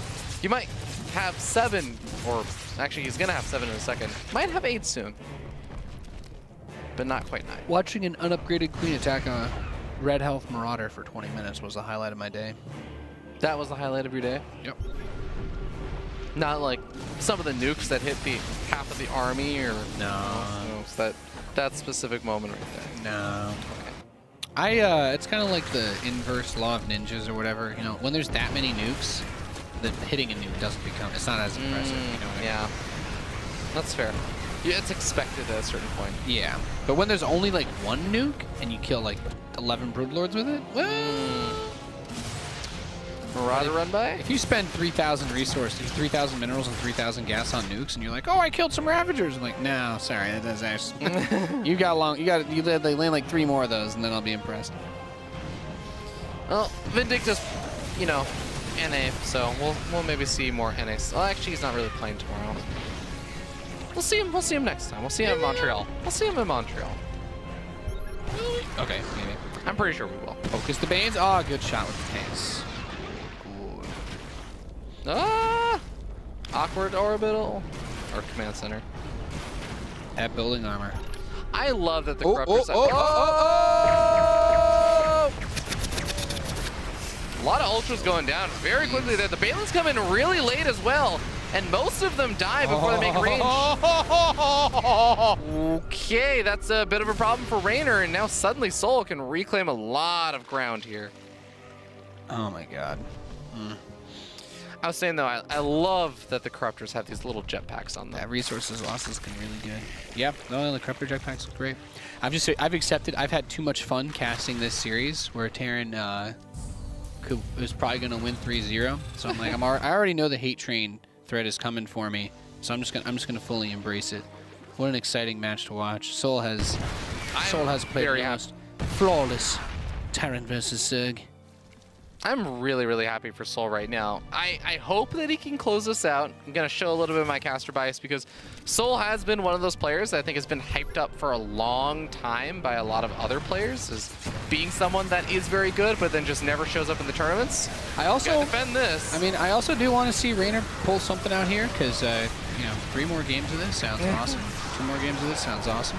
The Ultras are still alive right now, and a lot of the bio has been taken out, and I think you just might be getting your wish, Nate, as Reynor finally busts on through very, very cost efficiently, having a majority of his army still alive. He's going to continue to plow forward. souL just can't get it up in the army fast enough. Yep, needs to get the Ghost somewhere safe where it can actually try to use steady targeting, but really good focus fire there. Gets rid of one of them. Planetary is trying to hold on another snipe, but it's not enough to... Oh my god. Everything and the kitchen sink for your dragon. Goodness gracious. A lot of tanks now. What a use of granite countertops. That is a lot of... Are these just siege tanks that were left over from earlier? He's had them spread out the whole game, yeah. I guess he just unsieged them all and was like, all right, I need everything to stay alive. Unfortunately, staying alive is pretty much the entire encapsulation of what he's going to be able to do here. Well, you know what? Reynor lost when he lost 42 drones. souL only lost 41 SCVs. And guess how many SCVs he has left? 41. There you go. The truth is out there. Dig deep enough. You can find the way that he wins this. Siege tanks annihilating a lot of the banelings, but of course the ultras and the lings are going to get on top of those. They're going to get cleaned up. The Bioforce is going to get cleaned up, and souL's going to get cleaned up. 100 supply down. GG! Reynor finally puts one on the board. That's a hard-fought battle. Shower of blood of Ultralisks blowing up and banelings acid raining all over him. Yeah. Nasty way to go. souL really started making the comeback happen, though, because he had you were talking about this, compared to the other games, not nearly as good of a start. But he still found a couple of opportunities. Once he started to get back into Ghosts, things looked good. But he did some solid damage early with the bio, and then we're like 4 base versus 4 base or 5 base versus 5 base. Yeah. But then you realize it's very hard to end games versus Zerg with bio unless you really get like 1 or 2 money baneling connections off the tanks, and that's what happened. Because everything started to look better for him once he realized, he's like, all right, I got to pump the brakes. I got to stop I have a lot of money and I'm building a lot of stuff, but I'm actually throwing away. Like, as every unit came out, he's like, get in a medevac, go die. Yeah. And then Raynor's like, he's got a lot of bases, but he has fed me like 50 army supply in the I don't last have 2 to minutes. attack you if you just keep giving me your units. Yeah. And then he goes for the counterattack anyway, and that's where he gets a lot of damage done, pulling the Terran back, messing with the infrastructure, and... I'm just going to say it again. The more opportunities you give Reynor to counterattack, better chance he has of winning. Ergo, the game we just watched. Okay, our next map is going to be Third Bird, or Thunderbird. Third Bird? I like to call it Third Bird. Like thoroughbred or just third bird? Like there's 3 birds and it's the third of 3? I think it would be the third of 3, which does imply there's at least 3 birds, but possibly more. Yeah. Well, you can have a third bird and there be significantly more than 3. How many? It could be the third bird out of 100. That's true. How many? What is the optimal number of birds, Nate? Well, 3 is a power number, 7 is a magic number, 13 is a cursed number. If the birds were crows, 13 would be more appropriate. 7 is also a cursed number in a lot of cultures. It's like all those buildings that don't have a 7th floor. All the apartment buildings, when I lived in New York, like my grandpa's building, there's no 13th floor there. It just goes from 12 to 14. That always bugged me, because I'm like... Oh, it horrified me because my dad told me that if you misbehave, the elevator takes you there without you pushing a button. And I was like, oh my god! It's just an empty floor. Yeah, as he says, it's an abandoned haunted floor. Oh my god. You know? It's like It's like when you step onto the bus and it's Freddy Krueger driving. It's like you get in the elevator and you're on the 13th floor. You're like, That sounds like something to be in like a Doctor Strange movie where it's like they're trying to go to an address and it's like, oh, it's like the 7th floor of this building. you're getting And me hyped they up. just go up and down the stairs. It's like it goes from from 6 to 8. This is gonna be quite the cheddar coming out of souL. You got me hyped up because I think the next one is actually meant to be more of like a horror theme type one as well, which has me excited. Okay, so I know there was a short period of time where a lot of pro players said Reynor didn't have a great proxy defense. I think those days are long gone and past though, so I want to see how good is souL's proxy, especially this proxy is pretty far back, so. And he went blind pool first as well. Oh boy. Yeet. Yeah, it's going to make this a lot harder to make happen. Now, we do have the gas, of course, there for souL, so he's going to be throwing down. What really blows my mind, Wait. though, Fear Dragon. Oh, just that's the Marine to snipe off the Overlord, right? What really rustles my jimmies, what really grinds my gears. Mm-hmm. He didn't take gas, so he can't go Reapers, really. His gas was way too late. Oh, yeah. Done it. His depot, his first depot wasn't even at his wall. Bothers me. Bothers me. I'm Where did thinking he, in the late where did game. he do? Oh, he That depoted by depot's his not mineral going to line. do a whole lot for you. It's not. I'm sorry, Supply Depot. You're cute, but like, you know, I mean, you're not the protagonist. Okay, so you see all these lings over here. You kind of have to cower in the corner. What do? Do you just, at this point, cut your losses and say, okay, like, It's not all happening? in. It's not all Yeah, yeah. in. You can follow this up with Reapers if he's not getting, like, if he knew that he wasn't getting link speed, theoretically he could just start building them, as risky as that would be. But I mean, you get a factory back home. What the? Engineering. It builds fast. It says okay. I'm weird because I love. But doing he's not stuff on even eBay. flush with the bunker, so he's not actually reducing surface area. Yeah, I got nothing. But I mean, he's still gonna kill all of these lings. He doesn't finish the bunker though. Nor does he. No. Now he's building Reapers. Still no factory. Okay, thank you. Was it a misclick maybe? What's a hotkey for an engineering bay? E? Bunker's That's pretty default far. is That's pretty U. far from you. Yeah. Not sure. It's far from me too. But yes, that would be who you are. Okay, well, now the barracks are going to finish up the Reapers, but the Lings are actually going to be here to immediately spot those out. So Reynor knows what the follow-up here is. Yeah, the two Reapers are nice just because there's no link speed. He can actually be really annoying with these. He hasn't even started link speed. There's a queen in the main base. Doesn't even have gas. He just started mining it, so... I mean, maybe you just YOLO these in if you try to kill a few drones. Keeping these Reapers alive, I think, is definitely the ideal play. If you can get them out. It's going to lose Get both one. of them out. No. Steve, stop Whoa. the... That's what I'm talking about. Yes, get Snipes the drone, though. There, that's what I mean. And now he'll do the standard Terran mating ritual, where after your cheese fails, you build 3 command centers. Indeed. Do it. Where's the third? You're gonna build it on location? No, is that him? More Greedy. barracks first. Greedy boy. SCB may have already been queued. It was already queued. Got There- it. Okay, yeah.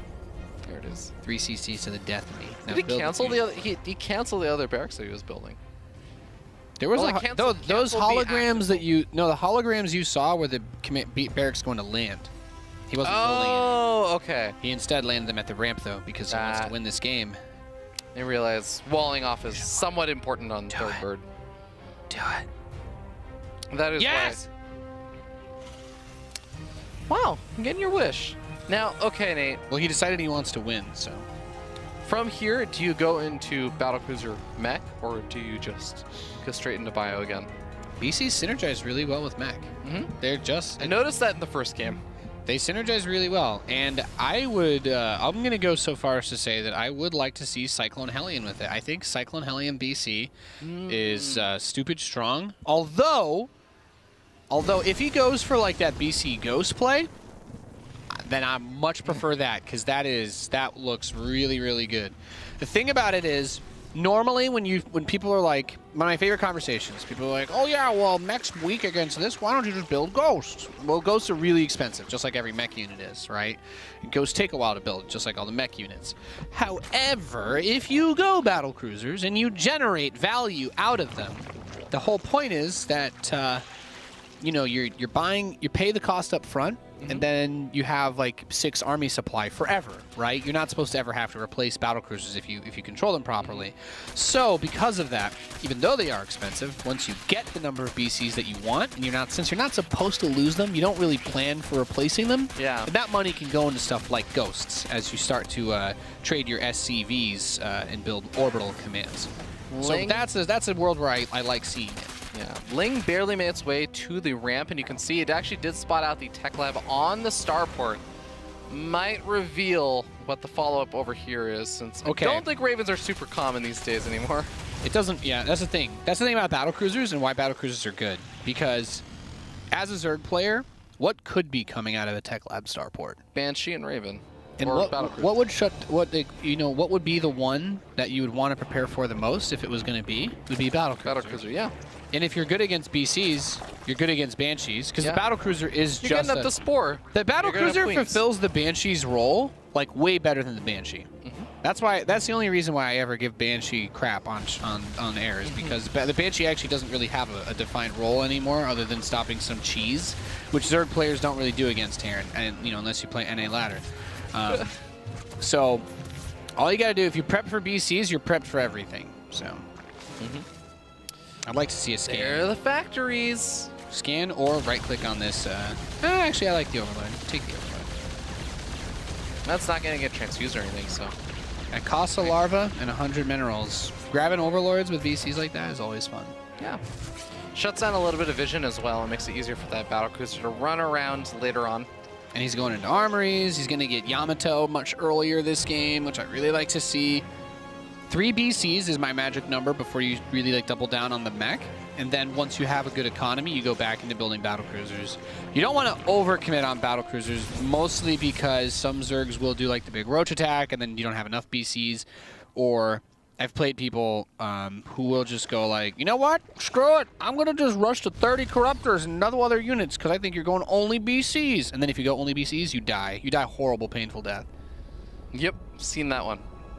So in the first game, Reynor went for the kind of, it was primarily just a lot, it was a few Corruptors, not too many, but like a few Corruptors to try and push back those early BCs. Had a little bit of trouble with that, added on some of the eventual Infestors and stuff, but it really was like the Ravager Corrosive Bile pairing with the Fungals that allowed him to get into a good spot in that first game, even though he ended up losing.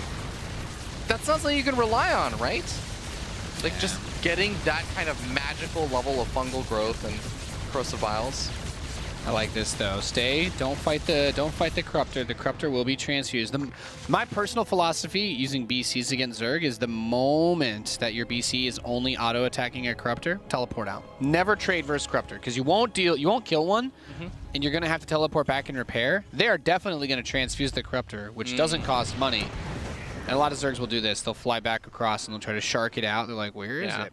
But here's where the BCs become extremely important. Swarm Host, Nidus on the way. Ooh. Battle Cruisers are fantastic at shutting this down because they can kind of freely step out and try to pick off the Nidus or Yamato, the Swarm Hosts. So if you know this is happening, you don't want to be building siege tanks, and that could be a trap he falls into since he's got 3 on the way. You want a lot of Hellions and actually Cyclones. Cyclones are pretty good here too, to keep bully the Corruptors away from your. Oh, but maybe it's gonna be. Okay, he wants to make the first. He's being very conservative with his first Nidus. Yeah, and this does mean he's going to be able to guarantee that that first Nidus gets up, as opposed to the one that you just get up in the main base of your opponent or something. And you don't actually know if that's going to finish. I do like seeing. I like swinging for the fences on the first Nidus because it is so cheap. But now he knows. You know what I mean? Yeah. He's going to be on the lookout for it. He actually moves to the bottom left of, I think, some of the battle cruisers and snipes off an Overlord. They just got finished with sniping off an Overlord, but battle cruisers are not actually over here to help out for a little bit. He's gonna lose a few of these siege tanks. One goes down, another nearly goes down, but immediately goes back to repair it. Yeah, this is where you like to see Cyclones. Okay, yeah, he's getting mag field, he's getting ship weapons and vehicle. Okay, yeah, this is everything I like to see. But get back into building. Battle cruisers, BC, Cyclone, Hellion. And as long as you control your Hellions well, I dare say it, if there's not a crazy amount of Banelings, I'd like to see him try to squeeze in servos too. Yeah. One thing we really just have not seen a lot of in this match has been Broodlords. And while there have been some of them, they have not been impactful enough or early enough for me to think that you shouldn't try to punish that. Like, being able to have these tanks on the field like this has been a huge, huge, huge boon to his play in the mech games today. All right, Swarmos Locust Wave coming on out. Gonna shark after some more of these siege tanks. Going after the missile turret instead. Right-clicks it onto one of the tanks. Gets a quick and easy snipe off on that. The Planetary Fortress mostly left to fend for itself. There's a couple of siege tanks on the far left, but if he wants to hit just the north side, he could do that. Build them turrets. Get them turrets, boy. You need to make sure that that command center does not get picked off by Corruptors. Yep. All right, Cyclones take care of one of the Nidus Swarms. There's another one going up on the bottom left. This is actually not too far away from the... There's another Nidus further down to the bottom sensor left. Tower would show all of those as being the same thing, because you would think it's just 5 creep tumors spreading before the Nidus finishes. That's cute. One of the swarm hosts will not make it. Oh yeah, it doesn't show the size of the exclamation mark. No, it does not. Swarmos off cooldown. There it is. Let's just go after the command center. Oh, he splits off just 4 locusts and goes for it. And sends the rest over after he sees the BCs. No, but he's, you know what? That's the nice thing about being the guy who builds 9 orbitals. Forcing the battle cruisers to teleport back for that was that's pretty rough, though. You don't want to have to do that. Okay, well, 5 more command centers on the way. Bring the Cyclones. These BCs cannot teleport away. You need the Cyclones. Oh, yes. And snipes off another Corruptor. Nice. Yep. Now, those 5 command centers will take him up to 9. 9 orbitals. It's really nice, though. That command center being put right in front of the base, you might think to yourself, that's a little bit silly. But that CC can be lifted when it's done. It's not planted there forever. And it's a huge block that's like in your face if you wanted to try and snipe down this planetary. The surface area that's cut off from the planetary as well is really, really big. Because really it's all about keeping the PF alive. Oh, the Locust actually getting spread out damage between the two things. Now, the command center does get canceled. Corrosive Bells do land on a lot of those battle cruisers, but all of them manage to stay alive for now. And Siege Tank is going to hold strong for here. Yeah, tell the Nidus, bring everything back except the BCs. Like, if you can run the BCs forward in these little moments, that's huge. Although having the Cyclones with you is really nice, because if Corruptors show up, he's going to be able to kill them pretty easily. No 2-2 on the way here for souL, and the upgrades are incredibly important for these kind of battlecruiser builds. Yeah, I'd like to see him get that next upgrade. He scans, sees the Swarm Host, and BC's pretty solid against Locusts. Locusts don't have armor by default, I don't think. So, and he actually doesn't have any Carapace upgrades on the ground, so his BCs are actually very good at helping to clean these up. Yeah, only loses 2 workers. That's I really don't like having to use the teleport like that, but are there actually Corruptors? He got the Greater Spire, there's 10. I would have liked to see him try and push with the BCs a little bit more aggressively. He may be worried about infestors. There are none, by the way.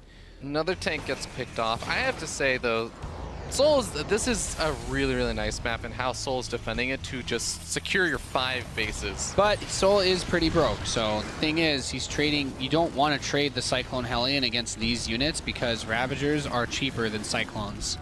So as long as he's picking off a few of these, and like some of these units that haven't been repaired, like that Siege Tank is just one love tap away from death, and I think now there's that love tap. That dark cold night, it will go. Banelings come rolling on in, and ooh, actually Corrosive Piles knocking out some of the Banelings. Lack of repair on some of the BCs was a bit annoying earlier, but now as the Cyclone count gets thinned, once that Cyclones are all gone, those Corruptors might get bold in terms of their aggression towards the battle cruisers, especially since he's eaten some biles to the face. It makes me nervous about... He's getting really aggressive. He teleports the battle cruisers over to the Swarmos. Gets 1, gets the Nidus Swarm. I don't like it, because if he sends 1 BC, I think he can still bully this back, but now because he sent everyone, A, the Corruptors could, if he had a lot of Corruptors, he could try to dive on him there on the south side. Yeah. But B, now he has no way to be aggressive. Like, teleport 1 back, let the rest push into the Zerg base. Force those Corruptors to come fight you and Yamato those. The way he was doing this in game number 1 was exactly that, where he was sending those battle cruisers on big run-by attempts, sniping off a base, and then teleporting back. And sometimes he would trade 1 or 2 bases for one of the bases of Reynor, but he would also get a lot of units. And that's good. So now he gets a little bit of pressure put on by the Hellions. I'd like to see him get servos. He can technically clear all that creep. I'd like to see him get 2-2. Really would like to. Well, he has the +2 armor. At Lack of least, upgrades on battlecruisers is going to hurt him, though, because +2 air carapace just finished for the Corruptors. So they're going to be at 4 armor now. And the battlecruiser with only +1 is going to do 7 damage per hit. Or no, 6 damage per hit. So it's going to be 2 damage per hit now against the Corruptors. So battlecruisers are completely useless against the Corruptors outside of Yamato. So you need, now it's even more important to have the Ghosts and Cyclones there. Yep, especially with a few more of those Corruptors being added on there for Reynor. Now, looks like the top right-hand base has a little bit of congestion, because there's a hatchery and a command center just floating around in there. Why can't we be friends begins to play? Well, it's because there's a cyclone literally killing the building. Yeah. That production tab. Well, we got that good old, what's the EMP upgrade called? It's improved shockwave or something? Yeah. I believe that is the name for it. I'm supposed to be the guy that knows all the upgrade names. This one just came out. Okay, he's finally starting to go for some of those run-by attempts along the corners of the map. He's going to find one of those hatcheries, but at the same time, the Locusts come diving on in, sniping off 1 siege tank, a 2nd siege tank goes down, a 3rd siege tank goes down, and a 4th one gets awfully low on hit points before finally the Zerg army gets bullied back. Yep, the tanks are still really important. Reynor's been extremely patient about this. This is what I wanted to see. Yes. By the way. Reynor's been extremely patient about his Brood Lords in terms of when he gets them. Probably a little too patient, honestly. But this is how you want to do it. BCs go to the side. I would, yep, Yamato. He only loses 1 BC because of his stubbornness. And he actually teleports up to this hatchery that was a little bit lower. This is really smart because A, the Ghosts are here, but B, the time it would take for that army, for the Corruptors to come back, he has all the time he needs to retreat to where his turrets and SCVs are. It was bottom left to top right, so that is the furthest possible distance he could have gone on this map. Now we're going to end up seeing a few more Yamatos being used. The Corruptors are still giving chase over here. The Ghosts are here, though. You fell for one of the classic blunders. He did lose a BC. Yeah. Killed one of the Corruptors with the Ghosts. There's Nukes ahoy. Yeah, I was gonna say there's a Ghost on the top left. Gets a nuke off. Actually, that's the entrance of the Nidus Storm, by the way. So you pop that, and suddenly, if the Nidus network dies and there are no worms on the field, all of the units inside the Nidus there die. are, thankfully for Reynor, 3 Nidus Storms still on the field, so not in danger of that anytime. You don't need the network to use the worms, but you do need the network to make new worms. Yes. If you lose all of the entrances, the units inside die instantly. Nice stepping off that sensor tower. It's going to cut down a bit of that vision range for more Swarm Host Locust Wave attacks coming on in. Going to kill actually a decent number of workers here. Yeah. I don't think the workers are a problem anymore. Yeah. Soul still has too many, in my opinion. 75 SCVs is overkill. He is already up to his 13 orbitals, so he could probably start. He's actually getting his 14th orbital now. Okay. And 15th and 16th command center on the way. So Tasteless only recently figured out what a sensor tower is, and as much as I love them, I do think that they're a little bit close together. I think there's 2 in both bases. There are 2 sensor towers next to each other. It's like the Venn diagram of what Zerg and Terrans hate, and it's just Protoss in the center. Yeah, that's what that Venn diagram is. Maybe they've only got 5 gigahertz spectrum, and they're looking for density rather than range. I don't know. Infestors being added on finally at long last, but ooh, that might actually kill the Nice Worm. Nope. Ghost dies first. That would have been a huge grab. Well, Nidus Network or not, the Swarm Hosts have been quelled. They are off the board. Still 2 worms out there as well, and we do see some semblances of an establishment of a base in the top right, but it's actually Reynor's hatchery that just finished up. But souL's gas geysers on the base. I like that. Yeah. Infest that. Bruh. Wouldn't it be pretty cool if you could neuroparasite a building? I say this all the time. As much of a Terran player as I may be, and as much as I may advocate for Terran rights, I would 100% be all for giving Zerg real infestation back. Not this, we created Marines that have guns that normal Marines don't have, infested Terran. Infested Reapers, so it's like an infested Terran from Brood War. You Like, should just be able to infest any building, I think would be really cool. It doesn't really make sense, but I love the idea of like if you imagine if it like turned it into like the colonist huts from the campaign. Where like there's a depot in red health and you have like what X unit nearby, like an infestor. Yeah. It channels for like 6 seconds and then the depot at full health. now you have an infested depot. And it just like spawns little zombie guys. I'm just saying. Oh, I see. Okay. Yeah, and the Terran I has was to gonna kill their own say, depot. Zerg player can raise and now lower a depot. I'm like, cool, Nate. Okay, well, you know, I guess I don't see why infesting it would stop the the elevator from working. Well, no. Actually, I can see why that would stop it. There's from a lot of like random bumps now on the building. Yeah, the tentacles get. Ooh, okay, this is actually a pretty big engagement as we see the Banelings come rolling on in. The Siege takes care of a lot of that. Soul definitely probably happier with how that went. Yep, no, that's really good. Whoa. I think the Nidus still survives this. Yeah, Then it wasn't close enough to the epicenter. He's also whittling away slowly but surely at the hit points of that infestation pit. That ghost is about to decloak. Yeah, It was also only going to get 2 drones. And it's gonna cancel some production, man. That's a big deal. oh yeah, that's true. That's 4 larvae technically gone as well, if you think about it. I don't think larva is going to be one of the big concerns right now, though. You say that? No, you're probably right. I think he still has around 8 or 9 hatcheries. Does he? Yeah, he does. He's good. I've never seen a Zerg player lose at 9 hatcheries. The 9 hatchery. Well, I'll tell you what, guys. You want some fun stats? It's actually only 6 hatcheries. Yeah. And you know what else? That's a lot of tanks. There are 106 creep tumors on the map.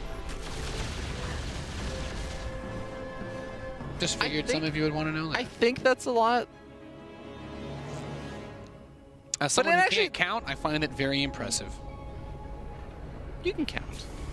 I've seen you count. I think you're underestimating yourself. I don't know. No? I just don't know sometimes for your dragon. Well, count the number of drones that dies over here. Because we got 13 drones on 1 middle patch. And ooh. Can you count to 0 and 8? Infestor? Oop! No. Too far. Nope, gets a larva and denies an infestor. An infestor larva, yeah. Whoa, those fungals. Really, really big. Gonna be able to prevent all these battlecruisers Try from teleporting spinning. out. That's a neat trick. See, that's where the... Whew, wow. How much delay you playing with there? This next nuke. Goodbye, Roach Warden. Goodbye. So close to getting the hatchery. So close. And Ghost is finally gonna die.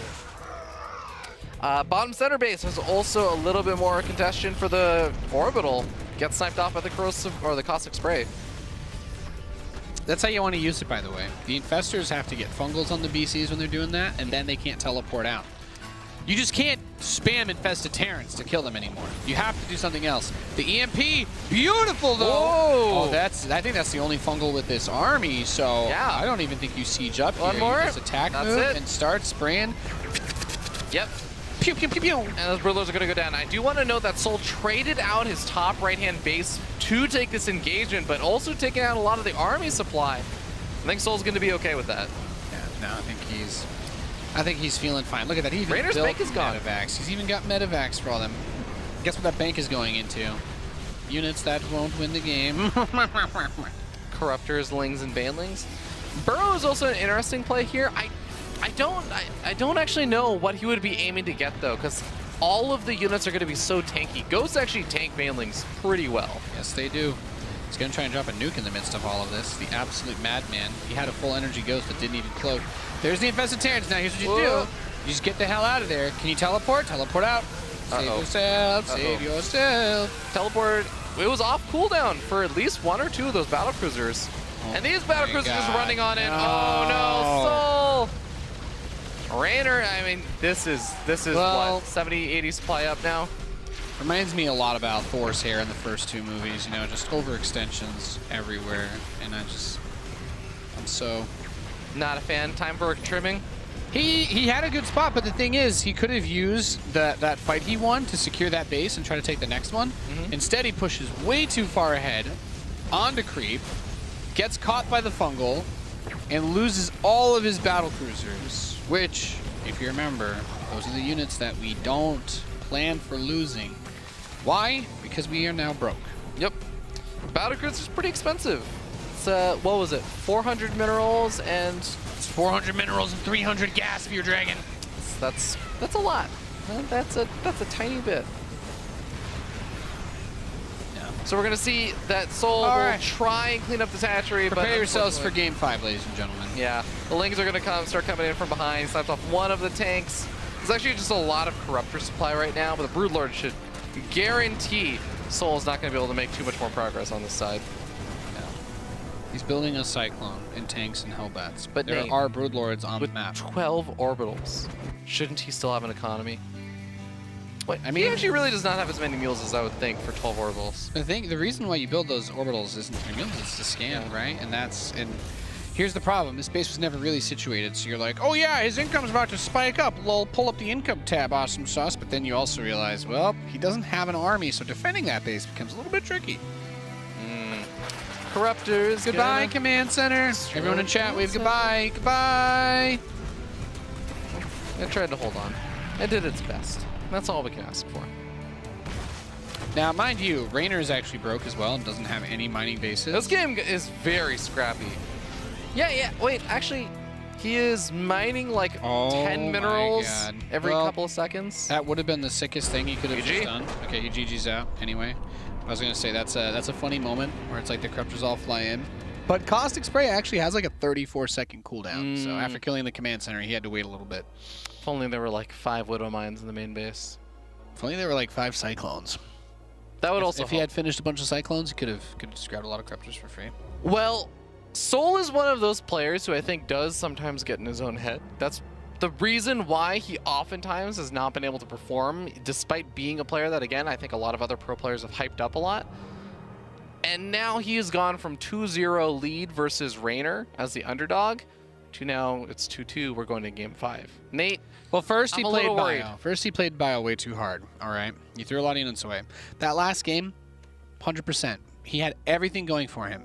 You cannot engage Corruptors with battle cruisers. There is no excuse. But Nate, his teleport was off cooldown. Don't fight when your teleport's on cooldown against Corruptors. But Nate, he wanted to counterattack. He just killed the army. Well, drop that command center, put some turrets around it, take the gas, and build another command center. Play it slow. Don't. It's overextending. Yeah. If you push with mech and you are not at 200 supply, you are asking to get killed. Especially for whatever reason. And then 2 battle cruisers rallied into Corruptors. Yeah. No, I mean, gonna be a yikes 2 for battle me, bro. cruisers getting rallied into the Corruptors. I clicked There's no on 2 excuse. of the 4 the battle cruisers that were there. They were off cooldown for tactical jumps. So they He just could have missed. they could have teleported. They could have teleported. I think he was looking in the top right where he had lost his base. That's the only thing I can assume he was looking at. If you've got battle cruisers, you need to be like a soccer mom on a Saturday afternoon, okay? You absolutely do not take your eyes off of your kids for 1 second. Yeah. There you go. Just Otherwise- giving you guys life tips, parenting tips. I've got it all here. at the Otherwise, StarCraft someone will World come Championship in and corrupt them. Series. Oh, goodness. Well, someone will bring like fast food to soccer practice, okay? Let's keep it yeah. wholesome here. I'll give them a bunch of like Laffy Taffy or something and be like, you can have as much as you want. No, my children only eat organic, grass-fed avocados. All right, that's it. Grass-fed avocados. Did I stutter? We're in game 5. Oh my God, can you believe this is only the first match of the day? We've been on for 4 hours. Ladies and gentlemen, prepare yourselves. The other Prepare matches yourselves. didn't count. God. This It's going to be a definitely been really long. long, this is going to end up being our longest WCS broadcast. Well, don't worry, because the next series is going to be Showtime versus Drogo. It's a PvP. Yeah, the carriers are usable now, so it's going to become one of those games. You have to get to carriers, Nate.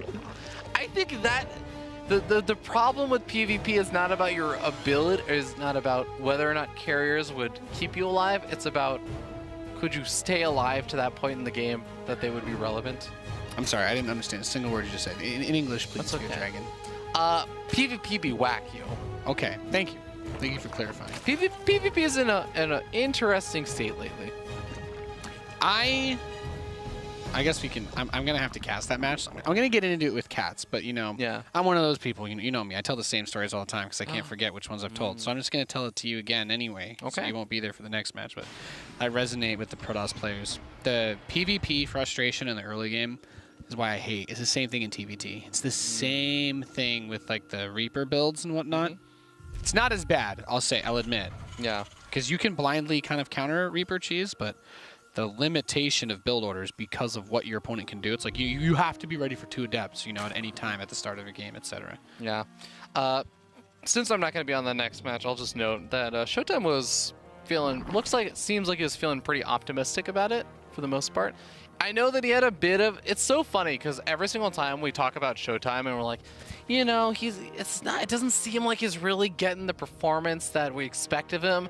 And then you look back at his results and it's like, oh, he actually has not gotten like below top 16, or like a lot of his results are still top 8 or even top 4 for the entire year. And you're like, we just have really, really ridiculously high standards for Showtime. There are people. It's like a bit unfair for him. There are people who think that souL fell off this year because he had a few second places. Yeah, I got those DMs. I was on the Pylon show and I was like, yeah, I think that souL's still really good. And it was like, why is everyone still just talking about souL? Shut up about souL. Just because he wins everything or finishes in second place doesn't mean he's still the best. Yeah. Yeah. Always anyway, a fun this series has been great, and This honestly, has been a really fun series. we talked a little bit about that next match, and to take it back to a serious, relevant thing. I actually am hard pressed to see how, without something really insane, the winner of the next series being able to beat the winner of this match. Reynor and souL have both looked incredible today. The only reason why one of these guys hasn't looked perfect is because they are so good that they are seriously trading blows in this best of 5. Yeah. I do think that Showtime's PvZ has been looking really good lately, so I'm hopeful for that. And Drogo has also been on fire. That's the other thing.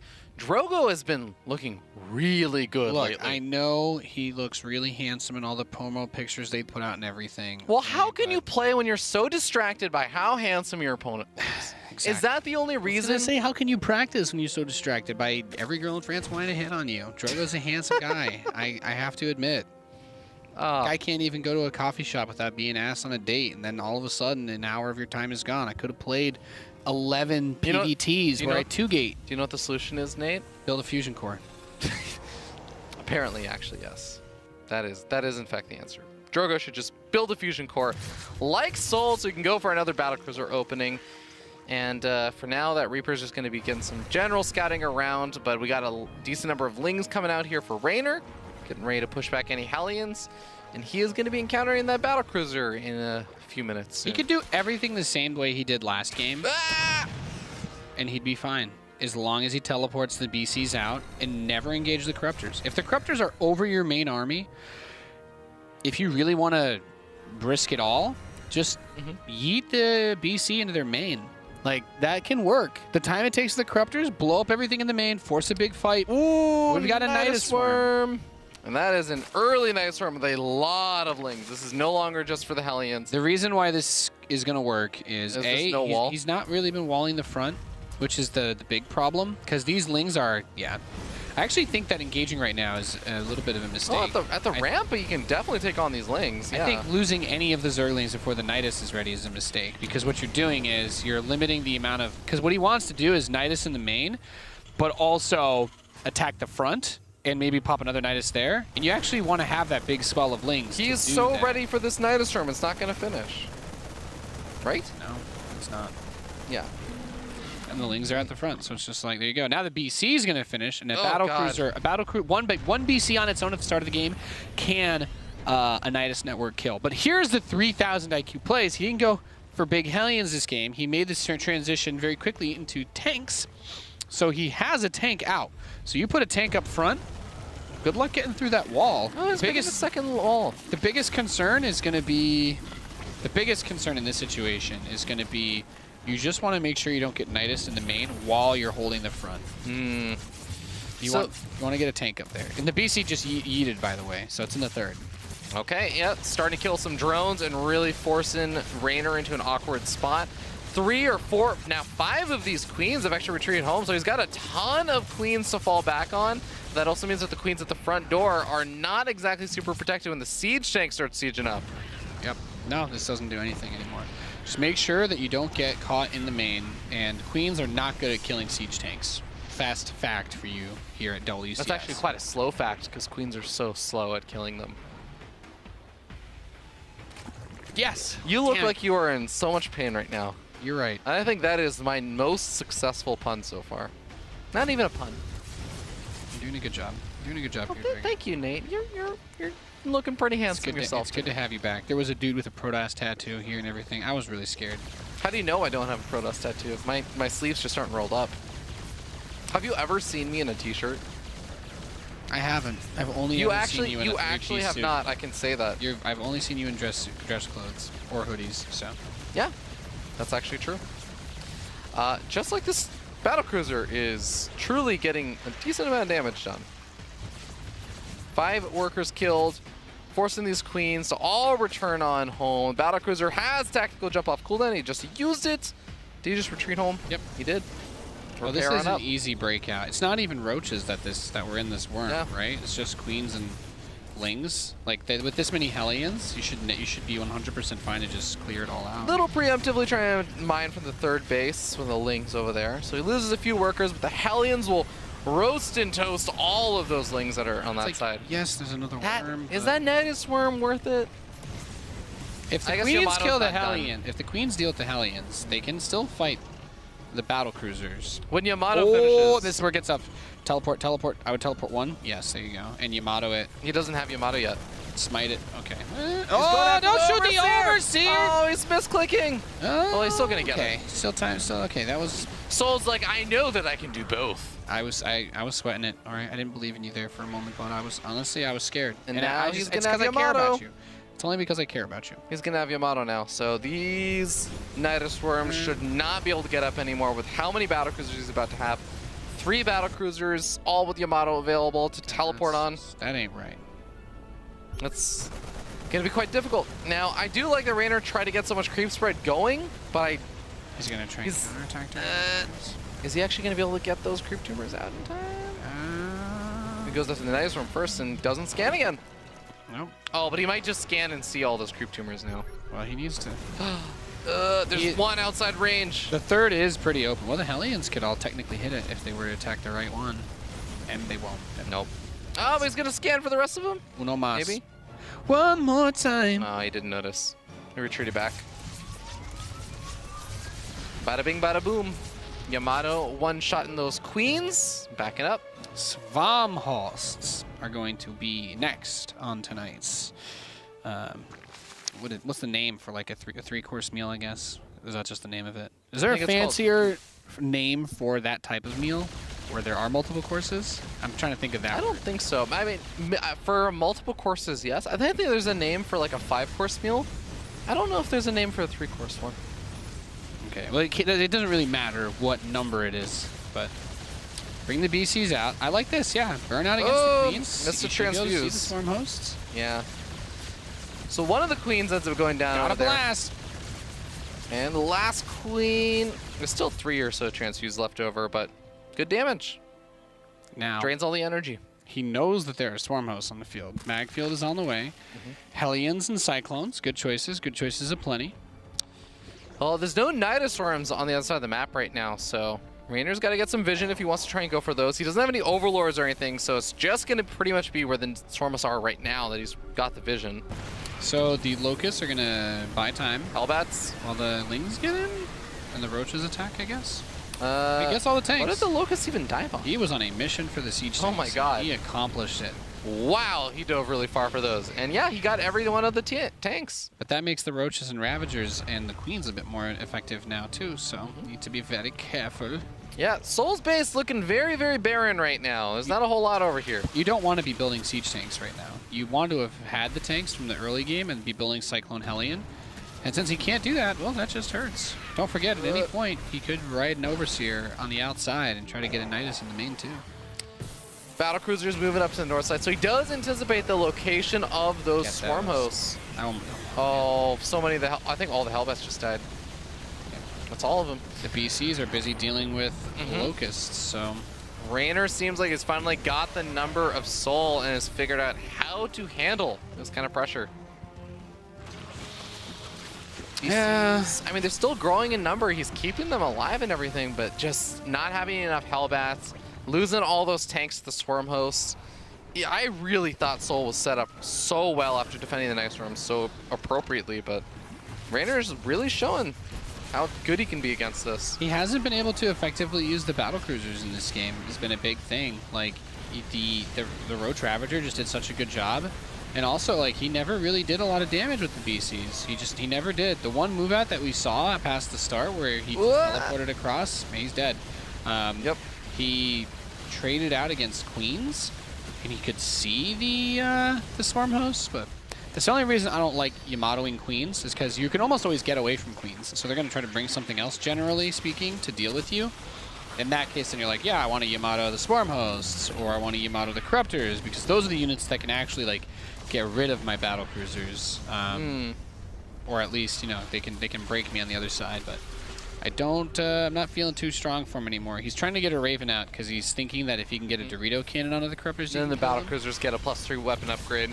Yeah, but that's not gonna happen. Not today. Gonna be pretty tough, and even the Swarm host is just gonna be able to take care of any of those SCVs on the ground that we're repairing. Battle cruiser goes down, and Reynor, originally down 0-2, comes back for the 3-2 victory and advances on to the semi-finals. Well done. I think Reynor came into this match as an expected favorite, but honestly, after the first 2 games, I was pretty convinced that souL would take this 3-1 or 3-2. Yeah. I was just... Yeah, no, really well played. Great adjustments by Reynor. He played very well in the bio games. But the biggest thing that stands out for me for souL, I think souL should have probably won this match off the Thunderbird game. Yeah. Throwing away all the battle cruisers at the end is just... It looks like you're like, oh, he had no bank after anyway. Like there was nothing going on. I'm like, Reynor did not have any mining bases. He lost all his hatcheries. He was pulling in like 400 minerals a minute, long distance mining.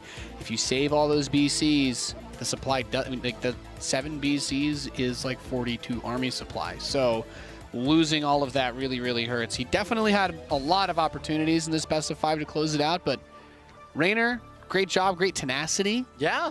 And great adjustments. Yeah, hanging in there. Congratulations, Reynor. Of course, is going to be with that top 4. He'll be moving into that awesome spot where he's going to get flight and hotel and everything else paid for. But, ladies and gentlemen, next match is going to be a PvP. Showtime versus Petit Drogo. First semi, by the way, looks amazing. Yeah, Drogo didn't seem like he was super excited about the prospects of a PvP, and I know Showtime has had a really good win rate versus everyone in Europe except for souL.